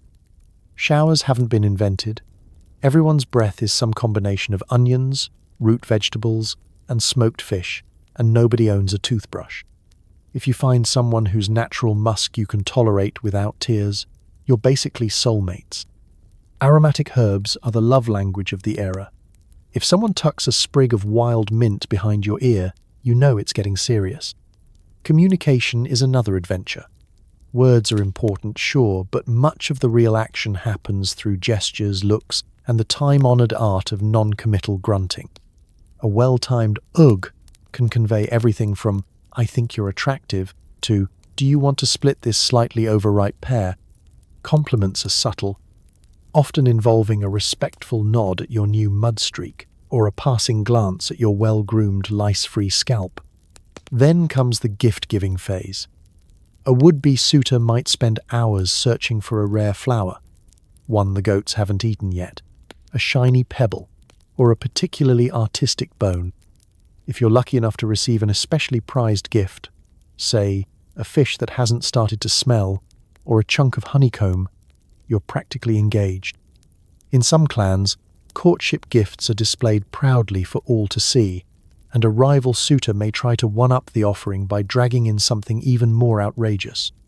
Nothing says, "I care," quite like competing to see who can bring back the weirdest fungus. Flirting also happens at communal events. You might accidentally sit closer to your crush at the evening fire, share a slightly less dirty hide, or invite them to join you for a round of mutual lice-picking. This is the Stone Age version of holding hands at the movies. Intimate, a bit itchy, and definitely a sign of affection. Music and dance play their part too. A night around the fire can turn into a full-blown performance, with the clan's best singer humming and the best dancer attempting to not trip over the family dog. If you can make someone laugh, you're halfway there. If you can make them laugh without coughing up last night's dinner, you're probably destined for a long and beautiful partnership. Physical appearance is, let's say, flexible. A good strong brow, sturdy limbs, and a healthy set of teeth are always in style. Unibrows are often admired, and scars are just conversation starters. If you can run fast, throw far, or spot edible mushrooms at 50 paces, you're automatically in the dating pool. But the true test is endurance. If you can sleep next to someone through a full night of snoring, stomach rumbles, and morning breath, congratulations, you've found your person. Love, in the Stone Age, is about finding someone whose scent is familiar, whose grunts are comforting, and whose gifts are weirdly thoughtful. So, as you fall asleep tonight, surrounded by the ancient echoes of awkward flirting and slightly questionable hygiene, remember, romance has always been a little messy, a little silly, and, above all, unmistakably human. And if someone gives you mint, keep them. They're a rare find. Injuries are frequent, infection is expected, and antiseptics are wishful thinking. If you get hurt, someone might blow on it, tie it with animal sinew, or, if you're lucky, apply a hot stone and some encouraging noises. You can't get through a week in the Stone Age without at least one new scrape, bruise, or mystery lump. Between sharp rocks, thorny bushes, pointy sticks, and the world's most unregulated animal population, getting hurt is basically a hobby. You trip on a root, that's a twisted ankle. You reach into a bush for berries, now you've met the business end of a very angry hedgehog. Nobody expects to stay pristine. The only real surprise is when you make it to sundown without leaking anything unusual. The ancient first aid kit is less sterile bandages and more whatever's growing nearby and hasn't been chewed on by a goat. Got a cut? The classic move is to slap on some moss. It's soft, absorbent, and at least a little green, which means it must be good for something. You press it to the wound and hope for the best. If you're feeling extra fancy, maybe you wash the wound in a cold stream first, or wave it in some smoke to scare away the evil spirits, and maybe a few bacteria, if you're lucky. Animal sinew is prehistoric duct tape, perfect for tying splints, holding on moss bandages, or just giving the patient something to chew on while you set a dislocated shoulder. A sprained wrist gets wrapped up in the hide of whatever you had for dinner last night. You don't need a medical degree, you just need strong fingers and a high pain tolerance. For breaks and big bruises, you immobilize the limb with sticks, wish the patient luck, and let them join the limp club, whose members get out of the hardest chores for at least a day or two. Burns are common, especially if you're brave enough to cook or tend the fire. The standard treatment? Rub mud on it, then sit by the fire so the mud dries into a protective crust. For extra healing, your grandmother might spit on it first and recite a spell involving mammoth tusks, and the last time someone tried to eat a raw root. Does it help? It helps everyone watching feel like they've contributed. If a wound looks especially angry, red, swollen, maybe a little pus, you know what's coming. A circle of elders, all debating the best herbal poultice. Someone suggests mashed garlic. Someone else insists on nettle leaves or the juice from a particularly foul-smelling root. You end up with a concoction that smells like defeat, applied liberally, while everyone takes turns offering advice you didn't ask for. Infection is frankly a daily risk. Fever is treated with rest, sips of water, and hopeful murmurs. The shaman might burn herbs, chant, or shake a stick in your general direction. If you make it through the week, congratulations, you're now immune to at least one more thing and eligible to tell stories about it around the fire. If the wound gets worse, well, it's time for even more moss and a serious chat with the spirits. Dental emergencies get the same grab what's handy approach. Got a bad tooth? Chew on willow bark, rub some mud on your jaw, and try not to let anyone near you with a sharp stone and an eager look. You're not getting a root canal, you're getting a lesson in pain management and the true meaning of grin and bear it. But above all, prehistoric medicine is a group effort. You're never left alone. Someone's always there to hold your hand, distract you with a story, or offer the clan's best rock to squeeze. Encouraging noises are as much a cure as any moss or mud. Healing happens slowly, with patience, laughter, and maybe a new scar to show off at the next bath day. So as you settle in tonight, covered in mystery bruises and possibly a bit of moss, remember, you're tougher than you think, and if all else fails, at least you'll have a good story for the ancestors. Fires aren't just for warmth. The smoke keeps bugs away, covers up some of the stench, and occasionally drives you outside for fresh air, where you realize the outside smells exactly the same. In the Stone Age, fire is the ultimate multi-purpose tool. It's the original group project, drawing everyone together for food, warmth, and the nightly smoke yourself like a ham ritual. You might think fire is mostly about cooking, but ask anyone who's survived a week in a prehistoric shelter. It's really about keeping the bugs and the stench in check. The fact that it cooks your meat is just a bonus. At night, the clan gathers close, huddled around flickering flames, their faces painted with mud and hope.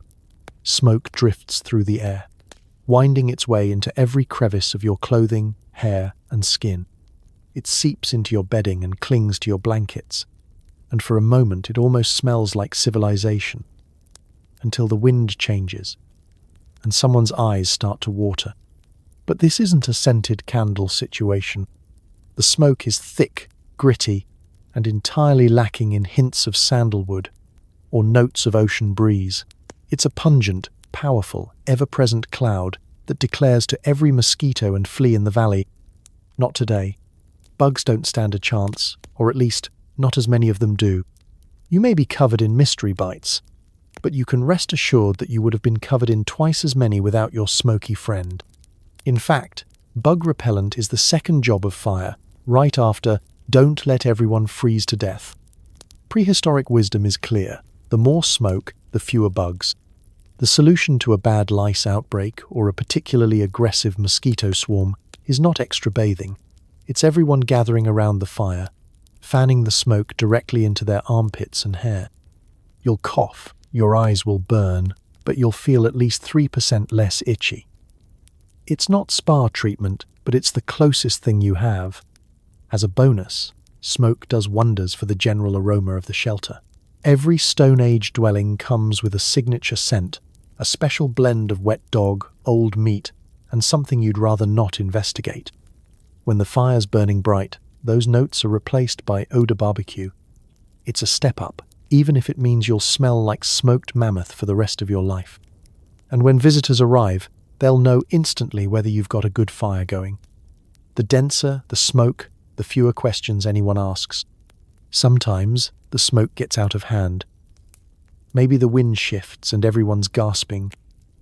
Or maybe a child tosses the wrong sort of stick on the flames and the shelter fills up faster than a summer storm. The only solution is a mass exodus outside, blinking in the sunlight where, surprise, the fresh air isn't so fresh after all. Turns out the same animals that use the river as their bathroom are the ones upstream from you. But at least outside, the bugs are someone else's problem for a while. The smoke's influence doesn't stop at hygiene. It's also a social cue. The fire draws everyone together. Toddlers with mud streaks, elders with stories, hunters with their day's catch.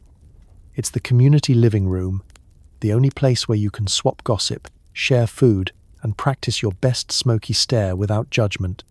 The flicker of flames turns even the most ordinary night into a gathering worth remembering. So as you nestle in your smoke-infused blanket, take comfort in the simple science of prehistoric air freshener. You're cleaner than you'd be without it, less bitten, and slightly more fragrant, in a way only your ancestors could love.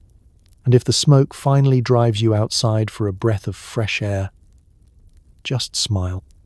You're part of an ancient tradition, fumigating yourself for the sake of comfort, community, and the eternal war against the six-legged invaders. Even your animals have their own hygiene standards. Dogs and wolves roll in things you wish they hadn't. Livestock get brushed, maybe? And mammoths? Well, they're cleaner than you, probably.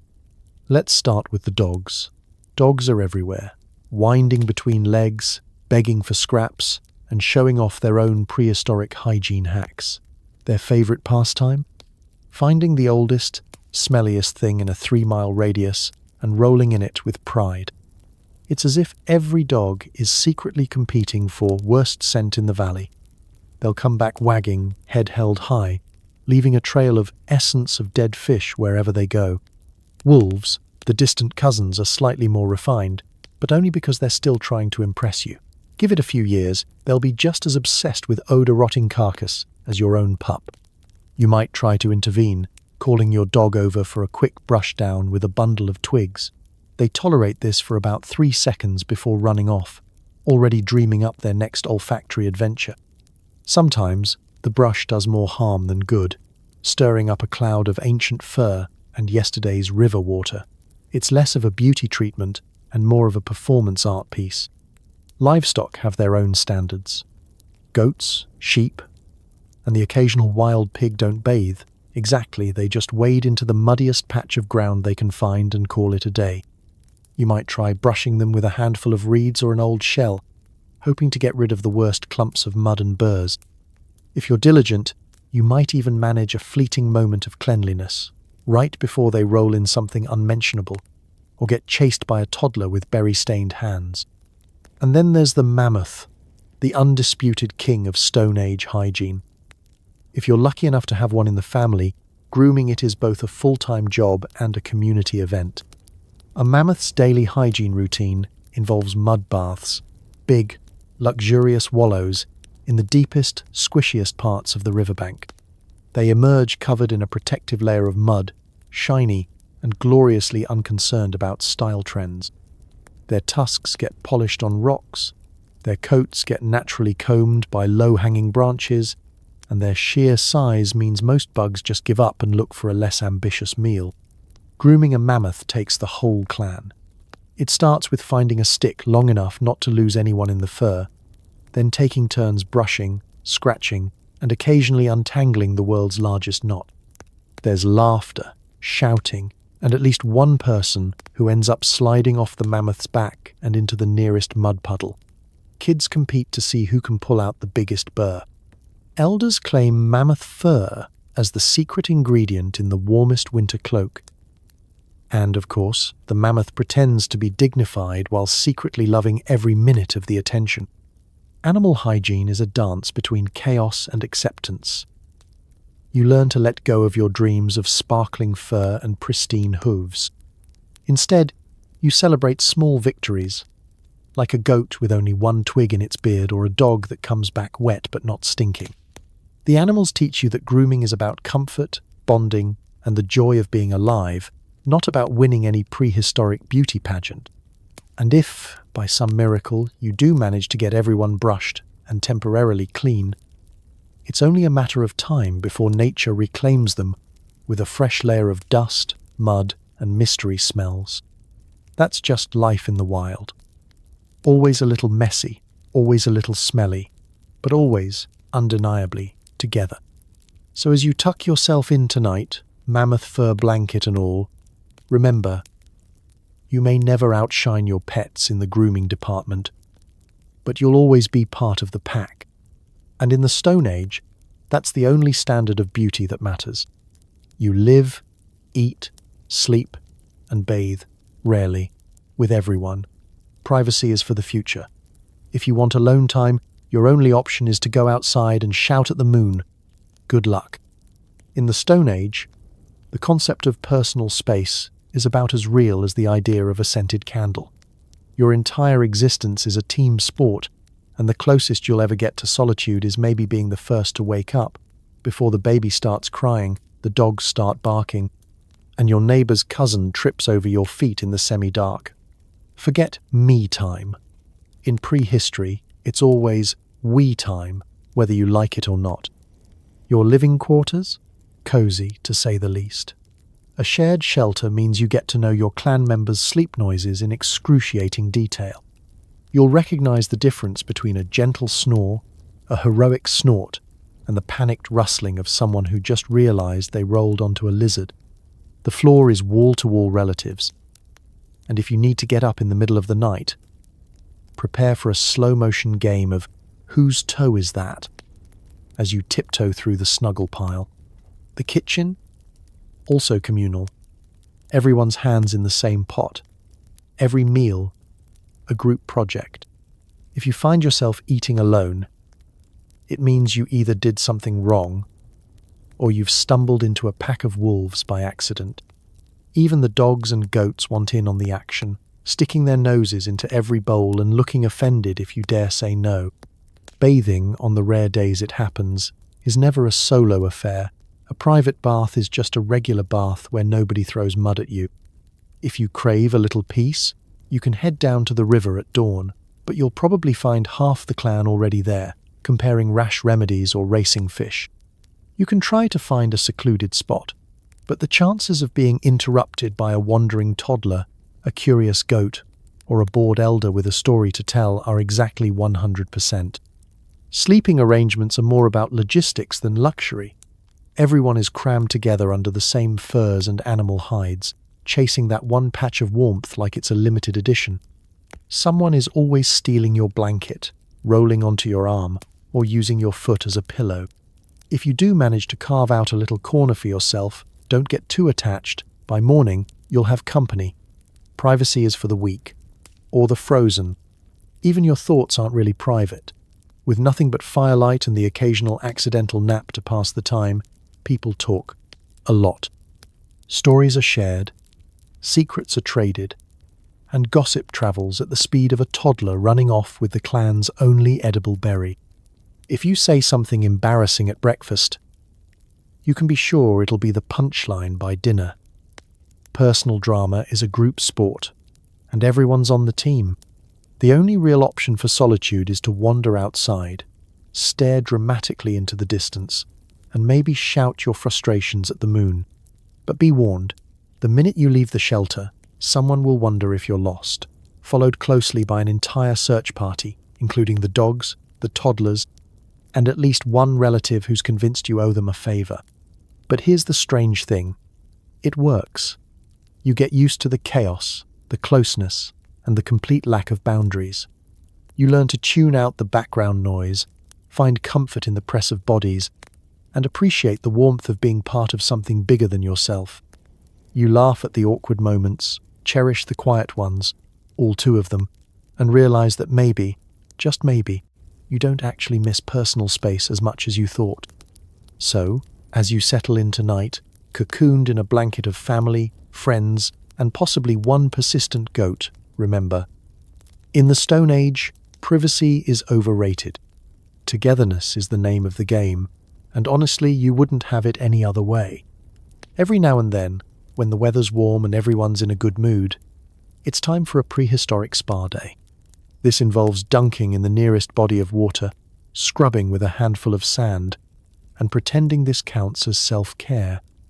You'll never feel so alive or so slightly less filthy. The prehistoric spa day isn't scheduled, it just sort of happens. Maybe the sun is shining, maybe the clan's been cooped up through too many rainy days, or maybe someone's finally had enough of the aroma cloud hovering over camp. Whatever the reason, someone declares, bath day, and suddenly it's a group affair. Forget booking appointments. Your only reservation is whether you'll regret this when the water temperature hits your ankles. First, the journey. You and your fellow spa-goers march toward the nearest stream, river, or if you're living the dream, a steaming hot spring. There are no fluffy white robes, just the same well-seasoned animal skins you wear every day, now accented with grass stains and a hint of mystery. The dogs are excited, the toddlers are already muddy, and at least one elder is making a big show of how they survived 10 winters without a single fancy bath. Arriving at the spa, you take a deep breath through your mouth and size up the scene. The water is cold, the bank is muddy, and the best seats are already taken by a family of ducks. If you're lucky, there's a patch of sunlight to stand in while you psych yourself up for the plunge. Everyone lines up, elbows flying, eager not to be last, because the last one in always gets splashed the most and ends up with whatever surprises are stirred up from the riverbed. Dunking is the first step, and it's always a shock. The water is never as warm as you hope, but that's half the point. You're instantly awake, your teeth chattering, your skin goosebumping, and your ancestors probably applauding from the afterlife. Once you're submerged, the ritual begins. There's no soap, just a handful of gritty sand or pebbles. Scrub your arms, legs, and anywhere else that's seen too many days without daylight. The sensation is equal parts exfoliating and existential. You wonder briefly if this is how river stones feel, endlessly tumbled, never quite clean, but smoother for the effort. After the scrub, there's a round of communal grooming. Friends pick twigs out of each other's hair, kids get their faces washed, badly, and everyone compares rash updates. The most luxurious part? Floating on your back, watching clouds drift by, knowing that for one shining moment, you're almost as clean as a beaver. Sure, you're still covered in mud, but now it's spa mud. Marketing is everything. Of course, no spa day would be complete without a few setbacks. Someone always gets a mouthful of water, someone else steps on something slimy, and the local wildlife does not respect your personal bubble. If you're very unlucky, the family dog jumps in next to you, turning your peaceful float into a chaotic splash fest. Rinsing off means another round of shivering, then standing in the sun, air drying while pretending you're not freezing. Everyone admires their own efforts, glancing at cleaner toes, pinker elbows, and the novelty of not smelling like last week's stew. Elders reminisce about legendary spa days gone by. Back in my day, the mud was muddier and the water had more bite. Finally, you trek back to camp, a little lighter, a little cleaner, and definitely more awake than you planned. There's laughter, gossip, and at least one proud declaration of, Let's not wait so long next time. Everyone agrees, knowing full well that it'll be months before another spa day sneaks up on the calendar. So, as you snuggle in tonight, still faintly damp, slightly gritty, but gloriously refreshed, remember. Even the oldest humans knew the value of self-care. Sometimes, all it takes is a dunk, a scrub, and a sense of humor to feel brand new, or at least brand less dirty. If you're feeling fancy, or preparing for a hunt, a ceremony, or just an especially dramatic day, there's always war paint. Red ochre, charcoal, maybe a bit of crushed berry juice if you're trying to impress the neighbors. It's equal parts self-expression and bug repellent, but let's be honest, it mostly just stains everything you own. Congratulations, you've invented both makeup and laundry day anxiety in one stroke. Makeup, in the Stone Age, is more than a beauty statement. It's a survival toolkit, a social signal, and an ongoing war with stubborn pigments. Red ochre is the star of the show, a bold, earthy powder that instantly elevates any look from just crawled out of a mudslide to warrior of the berry patch. It's easy to apply. Just mix with a little spit, animal fat, or whatever liquid is handy, and smear it on cheeks, foreheads, or wherever needs extra pizzazz. And don't forget the application process itself, a ritual worthy of the ancestors.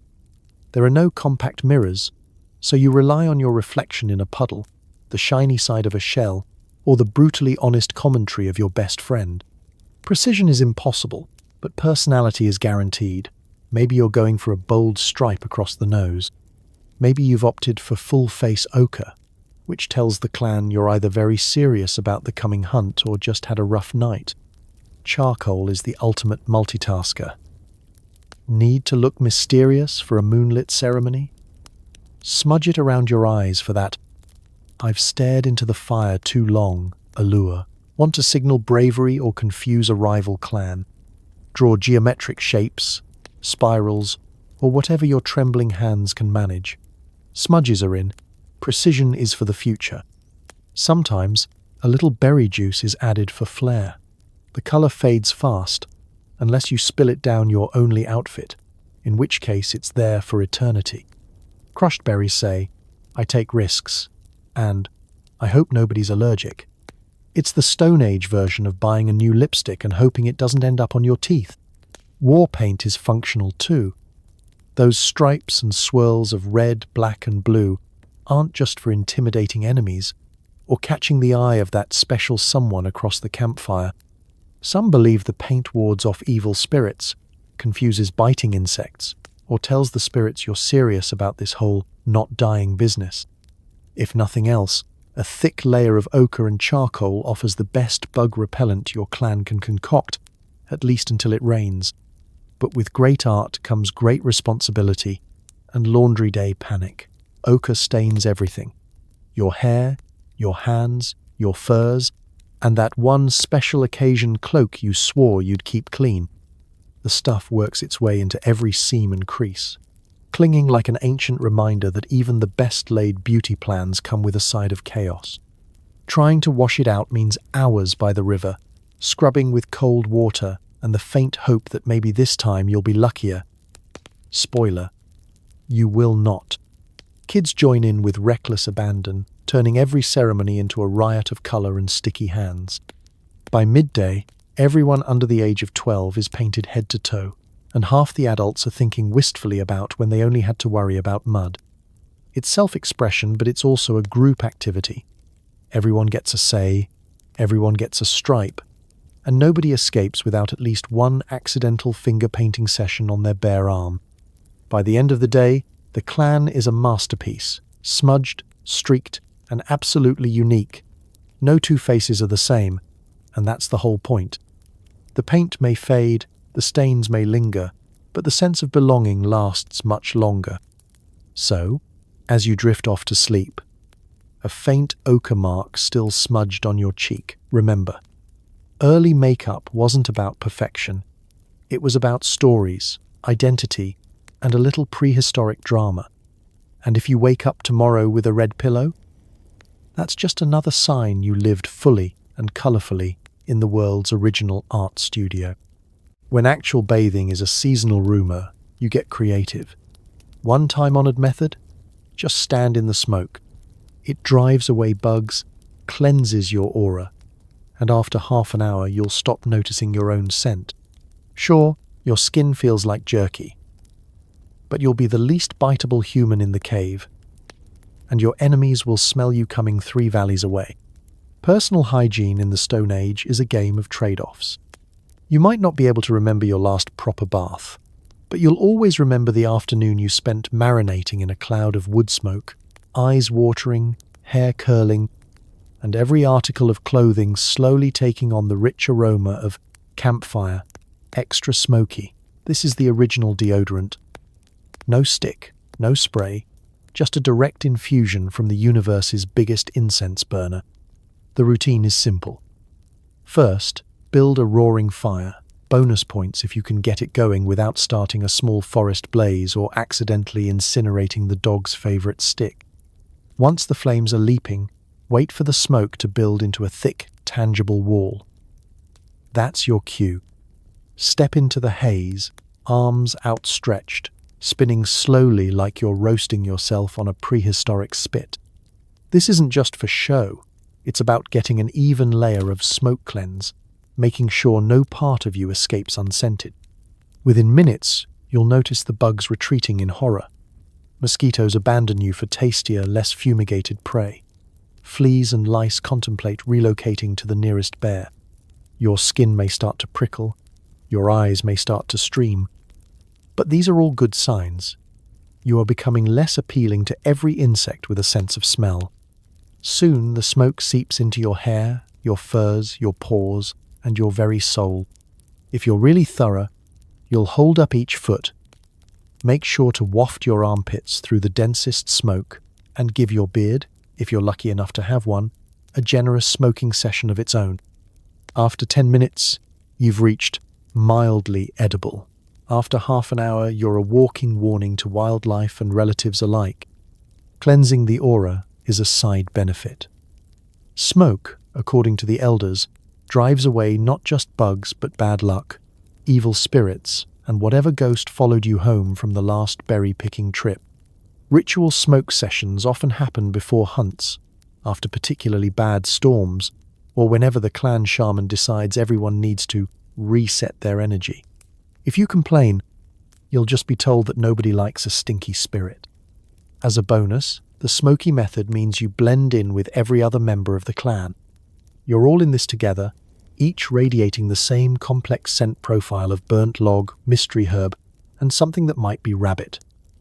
The only downside is that when you do finally get near actual water, you'll realize your skin is now waterproofed in a fine patina of soot. Kids love it, mostly because smoke sessions mean gathering around the fire, poking sticks at embers, and seeing who can last the longest without running away coughing. Elders claim the smoke keeps them youthful, or at least gives them a good excuse for not hearing half the stories told around the flames. Dogs just roll in whatever's left on the ground, ensuring the aroma lives on for another day. You do start to forget your own scent after a while. Once you're fully smoked, your sense of smell becomes less reliable. Is that you or your neighbor? Is it the dog or last night's stew? It's all just one big aromatic symphony, one that says, we survived together and we smoked together. So, as you drift off to sleep tonight, your hair crackling softly and your aura officially cleansed, remember, in the world before soap, sometimes all it took to feel a little fresher was a good dose of fire and a willingness to pretend you'd never smelled better. And tomorrow, when the bugs start biting again, you'll know exactly where to stand. Night falls, and so does your hygiene. With every mouth open wide in sleep, you're just inviting bugs, dust, and the occasional stray beetle to join the party. The best you can do is hope you don't wake up with a spider as a dental retainer and that nobody rolls over onto your face during the communal snuggle pile. Sleep tight. Don't let the prehistoric bedbugs bite. Too late, they already did. Sleep in the Stone Age is not for the faint of heart or for the faint of nose. After a long day of surviving mud, sun, smoke, and the world's most questionable cuisine, the whole clan finally collapses into one sprawling heap of exhaustion. Your bed is a patchwork of animal hides, old furs, maybe some moss if you got lucky. Everyone squishes together for warmth, comfort, and the illusion that if you're surrounded by bodies, the saber-toothed cats will get full before they get to you.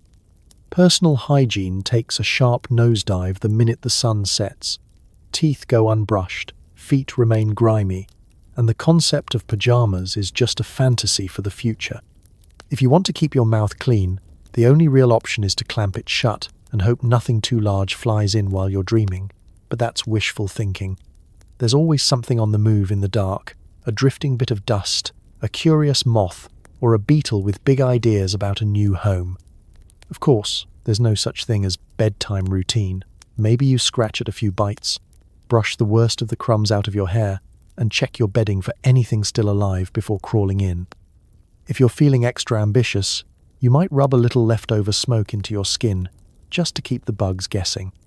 But by and large, you trust to fate and the thick layer of communal odors to do the rest.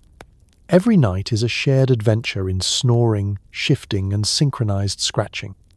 Someone is always too hot, someone else is shivering, and there's always that one clan member who insists on sleeping diagonally, claiming they need space to dream.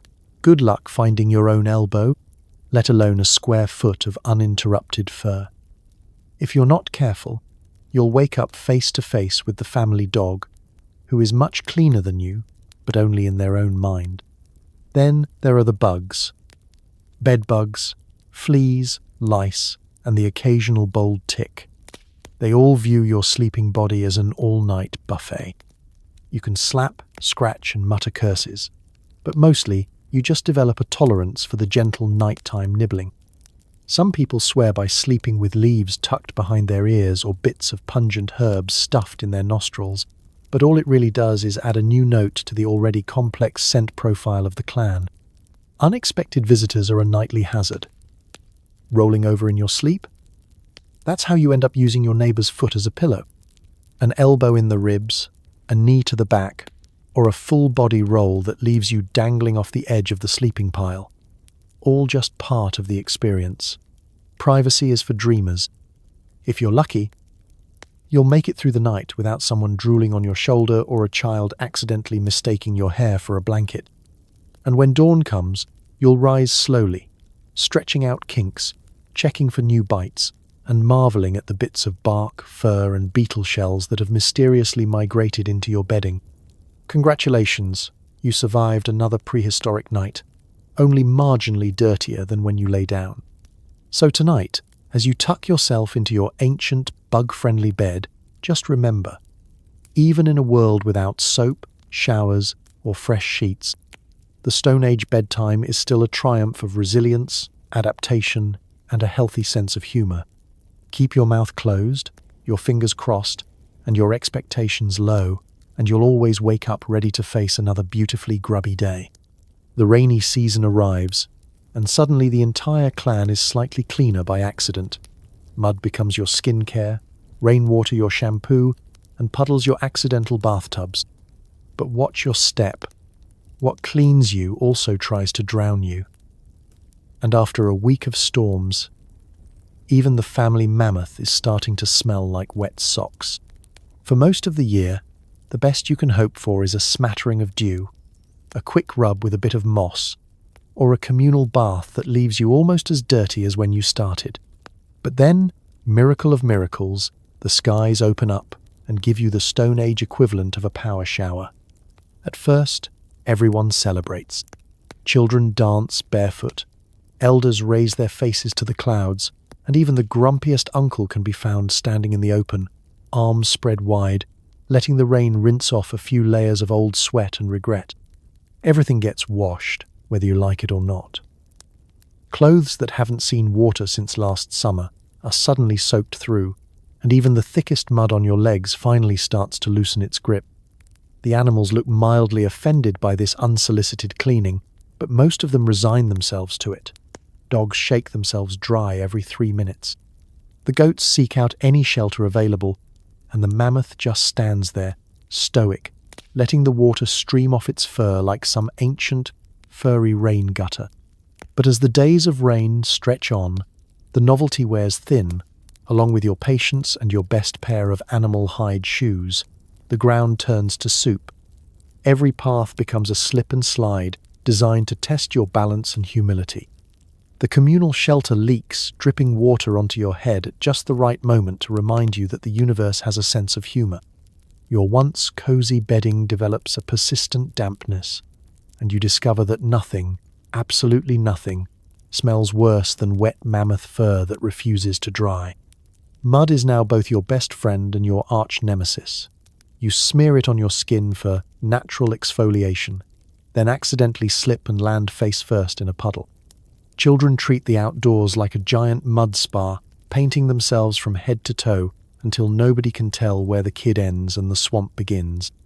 Everyone's feet are permanently brown, and nobody remembers what the soles of their own feet look like anymore. Rainwater is, of course, the world's most generous shampoo. You stand outside, tilt your head back, and scrub your hair with both hands, grateful for the rare chance to feel somewhat fresh. Sure, your shampoo is just rain and whatever you find nearby, usually a handful of grass, but for a few shining moments, you smell like outdoors instead of 3-day stew. The downside? The very next downpour will undo all your hard work, and you'll be back to swamp creature by lunchtime. There are hazards, too. Puddles masquerade as solid ground. The stream overflows and threatens to carry away everything not tied down, including a surprised goat and, at least once, the clan's only cooking pot. Shoes disappear forever in the muck. Bedtime involves negotiating for the driest corner, which is still wetter than any optimist could stand. There's no escaping the smell of damp fur, soggy hides, and the general bouquet of rain meets mammoth. Yet, when the sun finally returns and the world steams gently under its warmth, there's a sense of accomplishment. You've survived another rainy season, a little cleaner, a little muddier, and a lot wiser about where not to sit. You know the power of rain, a blessing, a curse, and the only reason you've ever felt even remotely fresh in the wild. So tonight, as you drift off to sleep, still faintly smelling of rain and mud, remember, seasonal cleanliness is about accepting what you can't control, finding joy in the puddles, and celebrating the small miracle of feeling almost sort of nearly clean, at least until the next storm rolls in. So here we are, drifting to the end of another night together, this time caked in ancient mud, wearing mammoth fat moisturizer, and quietly grateful that nobody has tried to pick lice out of our hair for the past 1,000 years. You've survived your day in prehistory. You braved the cold river baths, the communal morning breath, and the ever-present company of insects who never once offered to pay rent. You've worn animal skins with confidence, weathered storms that doubled as accidental spa days, and discovered a new appreciation for the humble concept of privacy. Tonight, as you lie in your clean bed with hot running water and not a single tick in sight, maybe send a silent thank you to your ancestors, who walked barefoot through forests, wrestled with fire for both heat and hygiene, and somehow managed to flirt, raise families, and invent art, all while smelling like a compost heap. Because history isn't just about struggle and suffering, it's about the stubborn, hopeful, and frankly hilarious ways people survived. Sometimes by doing the unthinkable, like inventing deodorant out of dirt, or scrubbing their teeth with sticks, or picking wildflowers to impress a potential partner who, let's face it, probably also smelled like onions. So next time you step into a hot shower or brush your teeth with minty toothpaste, remember, you are the descendant of people who didn't just survive the Stone Age, but did it with style, resourcefulness, and a sense of humor. Sleep well, knowing that the world is cleaner now, and that you, my friend, would absolutely crush a prehistoric spa day if you had to. Good night, and may your dreams be as peaceful as a rain-washed cave, as soft as a moss pillow, and as sweet as a life without lice.